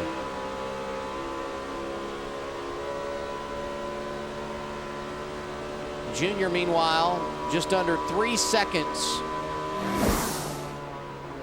Actually, right at 4 seconds behind Casey Mears, who rides 5th in front of him. We're going to step aside. 15 laps to remain at Michigan for Dale Jr.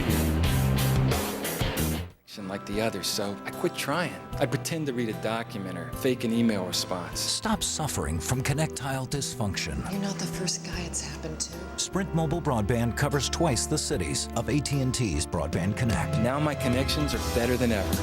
Do more on the nation's largest, fastest mobile broadband network. Get a free card. Visit sprint.com/mobile broadband.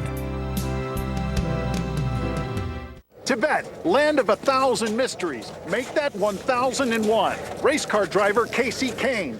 Casey, why are you here living with a group of nomadic yak herders? Well, I was drinking vitamin water Revive to recover physically, and I realized I needed to try to recover spiritually too. Here, we all work together, whether it's making yak butter or tanning hides, and we are not competitive with one another. Hey!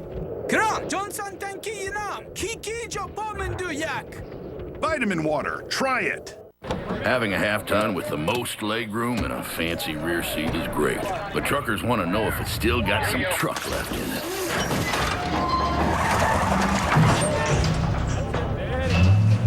We'll put it this way. If it'll draw bar pull 6,400 pounds of dead weight, towing 10,100 pounds is a walk in the park. Hello, Dolly. Available on the all-new Tundra Crew Max, the truck that's changing it all. Turn left in 200 feet. Turn left in 200 feet. Hello? Hi, honey, it's Mom. I'm a little busy here, Mom. Okay, honey, be sure and buckle up. Bye. Traffic ahead. Off route, recalculating. Turn left in 200 feet. Arriving at finish line. Garmin. Don't just get there, arrive. Hey, Dale. What's up? You know, with a new team comes a whole new attitude, and we're all pumped. We've also got a new strategy. You're not going to race in the truck. What? You're going to win in the truck. Oh, right. No, say it with me. I'm going to win. I'm going to win? Come on now, I'm going to win. I'm going to win. Win. Win? Win. Win. Win. Win. Win. I'm going to win. That's what I'm talking about.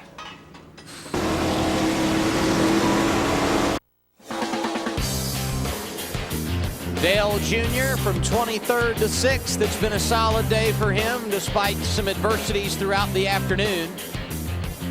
You see Dale, bottom of your screen. You saw Carl Edwards, top right of your screen. He's the leader with 12 laps to go at Michigan and trying to hold off Martin Truex Jr., who's less than a half second back and poised to make one last effort to go for victory here today.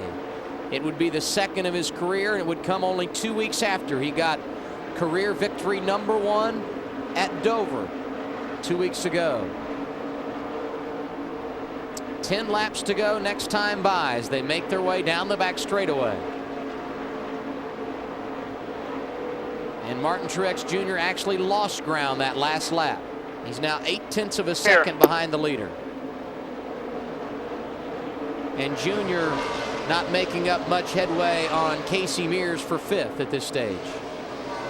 Adam, we've talked recently about the kind of the resurgence of DEI. Martin Truex has run very good as of late. Dale Jr.'s had fast race cars, maybe not the best of luck, but I almost have to wonder how much Tony Eury Jr. being back at the shop and having that extra time to work on R&D as well as the pull-down rig, the 7-post machine, all that extra time that he typically wouldn't have because of having to travel to the racetrack. I wonder how much having him back at the shop working on things that have helped DEI advance their program. And you and I had a chance to visit a little bit with Tony Gibson about that today, and while I don't think there's any question, you would love to have Tony Eury Jr. at the track, and that's his primary goal, and they're not going to bypass the opportunity to bring him back when the suspension has been served in Daytona. I think it has been in some ways a benefit to make sure everything is where it needs to be. The I's are dotted, the T's are crossed away from the racetrack. And I think this team has good balance. They have. Am I going to have to pit? Sir, it's good shape. 15 laps to go right here. 9 coming to 8 to go. And you heard the confirmation. All good as far as pitting is concerned. Dale Jr. riding in 6th. Adam, you got the 48 out of gas down here going into 3, Jim. You say the 48? Yeah, and you remember he stopped with 51 to go, and that was going to be a long way to roll the dice. It was interesting. Carl Edwards, motor coach driver, has been growing a beard since Carl's last win, and he said he wasn't going to shave again until Carl got a victory. At the end of 200 laps, we should have 1 gallon left in the cell. So a lot on the line for Carl Edwards. We are good on gas, Jim. We're good on gas. 8 laps to go. Top right of your screen, you heard Steve Mills say the 48 out of gas, and Jimmy Johnson having to come to pit road. This is a bad break for him. He'd been in the top 5 most of the day. He's already dropped outside the top 10. That puts Dale Jr. in the top 5. And you heard Tony Gibson say you will have 1 gallon of fuel in the cell at lap 200. The Bud Chevy should be fine. 7 laps to go at Michigan. Carl Edwards lead back up over a second. 1.7 seconds the advantage over Martin Truex Jr. And those two have checked out on the field because the next closest competitor, Tony Stewart in 3rd, 18 seconds back. You see Edwards there working lap traffic. Top right of your screen. Top left, it's Tony Gibson. No worries at this point. Now just trying to hang on for the second top 5 of the year and a vault in the Nextel Cup point standings to back in the top 12. Ryan Newman, who came in 13th, right in front of Dale Jr., 4 laps down in 37th. Mark Martin, who came in 12th, 55 points in front of Dale Jr., 2 laps behind the leader. He scored in 29th. A top 5 finish today would put Jr. where he needs to be as we head towards September and the chase for the Nextel Cup. 6 laps to go.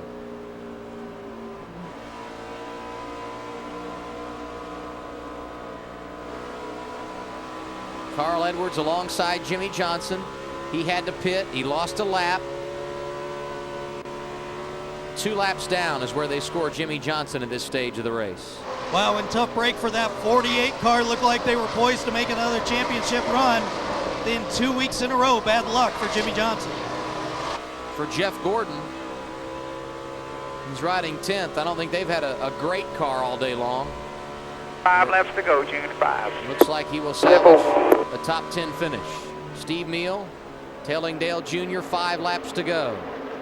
The team car, top right of your screen, continues to ride in second, but losing ground quickly to Carl Edwards in the latter part of this run. He's 2.7 seconds back. Place we in. You're in P5. Temple. Heard Dale Jr. say, what place are we in? This same car raced at Charlotte a few weeks ago. That's when Dale had to come to pit road. They really couldn't take a chance late in the race to stretch it on fuel. He was riding second behind Tony Stewart, but having to pit, a number of guys didn't pit. Junior finished 8th, and there was confusion after the race as to where he finished. He actually thought he was runner-up in the race, and that's not the way it panned out. He was actually 8th because of a number of guys who didn't pit, including the guy on your screen top right, Casey Mears, who ended up winning the race. We actually had him on Hotpass. When we talked to him, he thought he finished second, but was actually scored in the 8th position at the end of that race. 3 laps to go. Dale Jr. 5th here today. He's actually picked up some time on Casey Mears in the last few laps. 3 seconds behind him. 3 laps to go. 3. Some 23 seconds behind leader Carl Edwards, who is checked out on the field. And he's got about a 6-second advantage over Kyle Busch. So if he doesn't feel like he can catch Mears for 4th, obviously plenty of room for him to back off and maybe try to conserve some fuel. But I've been surprised there hadn't been any talk of that out of either Steve Meal, the spotter, or Tony Gibson. So they must feel fairly confident that Dale Jr. is good to go on gas. And I've wondered if we've watched Martin Truex Jr. drop back, if he wasn't in a fuel conservation mode, because he's lost a lot of ground to Edwards in the last 10 laps or so, and he's got a huge advantage over 3rd place Tony Stewart. So I've wondered a bit if they weren't conserving fuel in the latter stages of this race. 2 laps to go. Junior continues to ride in 5th. Carl Edwards continues to lead, putting Michael Waltrip a lap down. That means now only 9 cars on the lead lap. Junior working lap traffic himself. Clear. White flag is waved for Carl Edwards. Less than 2 miles to victory lane for him. It would be his first win in quite some time. Dale Jr. crosses the start-finish line. 1 lap to go for him. White flag, June, white flag. Temple. So Dale Jr. trying to nurse it home 2 more miles. In fact, not even that, for his second top 5 finish of 2007. Clear all around. Martin Truex Jr. trying to pick up another top 5. There's Carl Edwards winning the Citizens Bank 400. Martin Truex Jr. will finish 2nd. A solid run for the team car. And bottom of your screen, you see Dale Earnhardt Jr. battling adversity throughout the day through turns 3 and 4. He will bring the Budweiser Chevrolet home 5th today. You run 5th, Mark runs 2nd. Great job, guys. Run out of gas right there. Yeah, 10-4. Good job, old man. Sorry about getting you loose there. Did good today. Good job on pit road, guys. Davis Beard now. Good job, y'all. Top 5. Sorry about getting upset about getting loose, and thanks for fixing it. You did it. Yeah, it's all fine. Hell, you know, you're out there. We're in here sitting down, so way to hang in there. Good job today. Nice job, everybody. Dale Jr., NASCAR Hotpass. Great run for you, big boy. Top 5. You got to feel good about it. Yeah, I'm thrilled to death, really. I hope Martin would have got that win. I couldn't really see him, so I don't know how close he came, but we got a top 5, and that was good for points. Had a great points day today. My team did an awesome job. I got real loose in the middle part of the race and kind of got upset with them, and they fixed it. Man, we were quick at the end. Can't say enough about Gibson and those guys for making those right adjustments there near the end. Unofficially back in the top 12 in points. That's good news. Another top 5 here at Michigan. Good luck next week out in Sonoma. Thanks for letting us ride along, Dale. Yeah, I appreciate it, man. Hope the fans enjoyed it. It was a hot one today, but we'll be all right. And a great job for the guy atop the box today as well. Tony Gibson with Tony Rizzuti. Tony Gibson stuck to his game plan. You said we don't want to have to pit early. We want to keep to our pit strategy, run those 40, 41 laps. It paid off. You run out of gas right after the checkered flag. Yeah, we knew it was going to be close, but actually I didn't think it was going to be that close. I thought we had like a half a gallon to a gallon left, but you really don't know how much he's burning. When he's out there running by himself, you burn a little more fuel, but he did a great job. You know, I can't blame him for getting upset there. I messed up on my spring rates there that one set, and I didn't do a good job keeping up with it right there, but we got it back for him. Had a fast race car. You know, the guys on pit road, what can you say? They're really good. DEI, the motors are great. You know, the cars are good. It's just good. You know, Martin's running really good. DEI needs this as a company to show they got good equipment and can run up front. So, you know, thanks to Dale Jr., he's a great driver and he makes everybody look good. So, but just say hey to everybody at home. Dad, happy Father's Day. I love you. And see y'all tonight. Tony Gibson, the crew chief for Dale Earnhardt Jr., who scores his second top 5 of the season here at Michigan. And his third consecutive finish of 6th or better in chassis 39 here at the Michigan International Speedway. You see on your screen, starting 23rd today, finished 5th, Martin Truex Jr., 8th to 2nd, and a pretty good day for Paul Menard. Started 38th and coming home in the 12th position. Time now to name our king of the crew. And no surprise, it goes to the guy you see on your screen, Eric Wakeland. Special Father's Day for him. He and wife Crystal giving birth to their first child earlier this week, Emma Novella. Premature by 7 weeks, but 3 pounds and 8 ounces and doing well. Happy for Eric and proud to name him our king of the crew. Emma born on his wife's Crystal's birthday, so it should be easy for him to remember, and certainly a special happy Father's Day to Eric here today. It's been an outstanding day for Dale Jr. here today. How did the other Hotpass drivers do? Well, let's take a look. Dale Earnhardt Jr., our top finisher today, a NASCAR Hotpass. Kevin Harvick came home in the 7th position. 9th today for Jeff Gordon. Kurt Busch, who was in the top 5 most of the day, ends up 25th, and Mark Martin battled his race car all day long. He brings that U.S. Army Chevy home in 29th here this afternoon. Those are the unofficial results of our NASCAR Hotpass drivers for the Citizens Bank 400 here at Michigan, and our unofficial point standings after 15 races in the 2007 season. You see Jeff Gordon continues to lead. Denny Hamlin, the new number 2 man, with Jimmy Johnson running out of fuel late. Hamlin some 264 points back of the lead. Matt Kenseth, Jeff Burton complete the top 5. Carl Edwards up to 6th with his victory here today. And look who's in 12th. Dale Earnhardt Jr. able to leapfrog 2 positions with a top 5 run here today. 701, the point difference between he and leader Jeff Gordon. But the good news is for Dale Earnhardt Jr., he's back in the chase with a very solid effort here today. A top 5 run for Dale Jr. Next week, the NASCAR Nextel Cup Series heads west. It will be a busy week on the road for Rick Hodges, the hauler driver for Dale Earnhardt Jr. And here are the drivers you will see for the Toyota SafeMart 350 at Infineon Raceway. Channel 795, Kurt Busch with us again next week.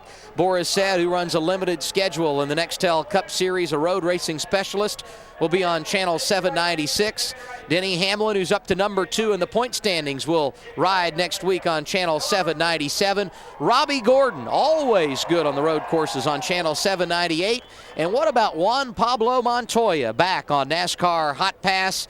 He'll be on Channel 799, searching for his first career win in the NASCAR Nextel Cup Series. And of course, Juan Pablo Montoya got his first career victory in NASCAR competition earlier this year on the Busch Series circuit over in Mexico. Well, you see them cutting the beard in victory lane. That's Carl Edwards with his motorhome driver. Let's hear from our driver, Dale Earnhardt Jr. with Tony Rizzuti. And Dale Jr., a hot day, but you had a hot rod. Top 5 finish here at Michigan. Yeah, both cars had good runs today. Real proud of Martin. We got real loose in the middle part of the race, and my guys made the right adjustments to get me going again. I got to thank Tony Gibson and all my guys on the team for the adjustments they made to get us where we were fast at the end. We were as good as anybody at the end, just got too far behind there in the middle of the race. Dale Jr., we rode shotgun him with all day. Top 5 finish here at Michigan. So Dale Earnhardt Jr. does what he needs to do, brings the Budweiser home in 5th today. It's his second top 5 run of the year. And as they push that car to the garage, we say congratulations to Carl Edwards. He's won today. With Tony Rizzuti, I'm Adam Alexander. So long. Happy Father's Day from Brooklyn, Michigan.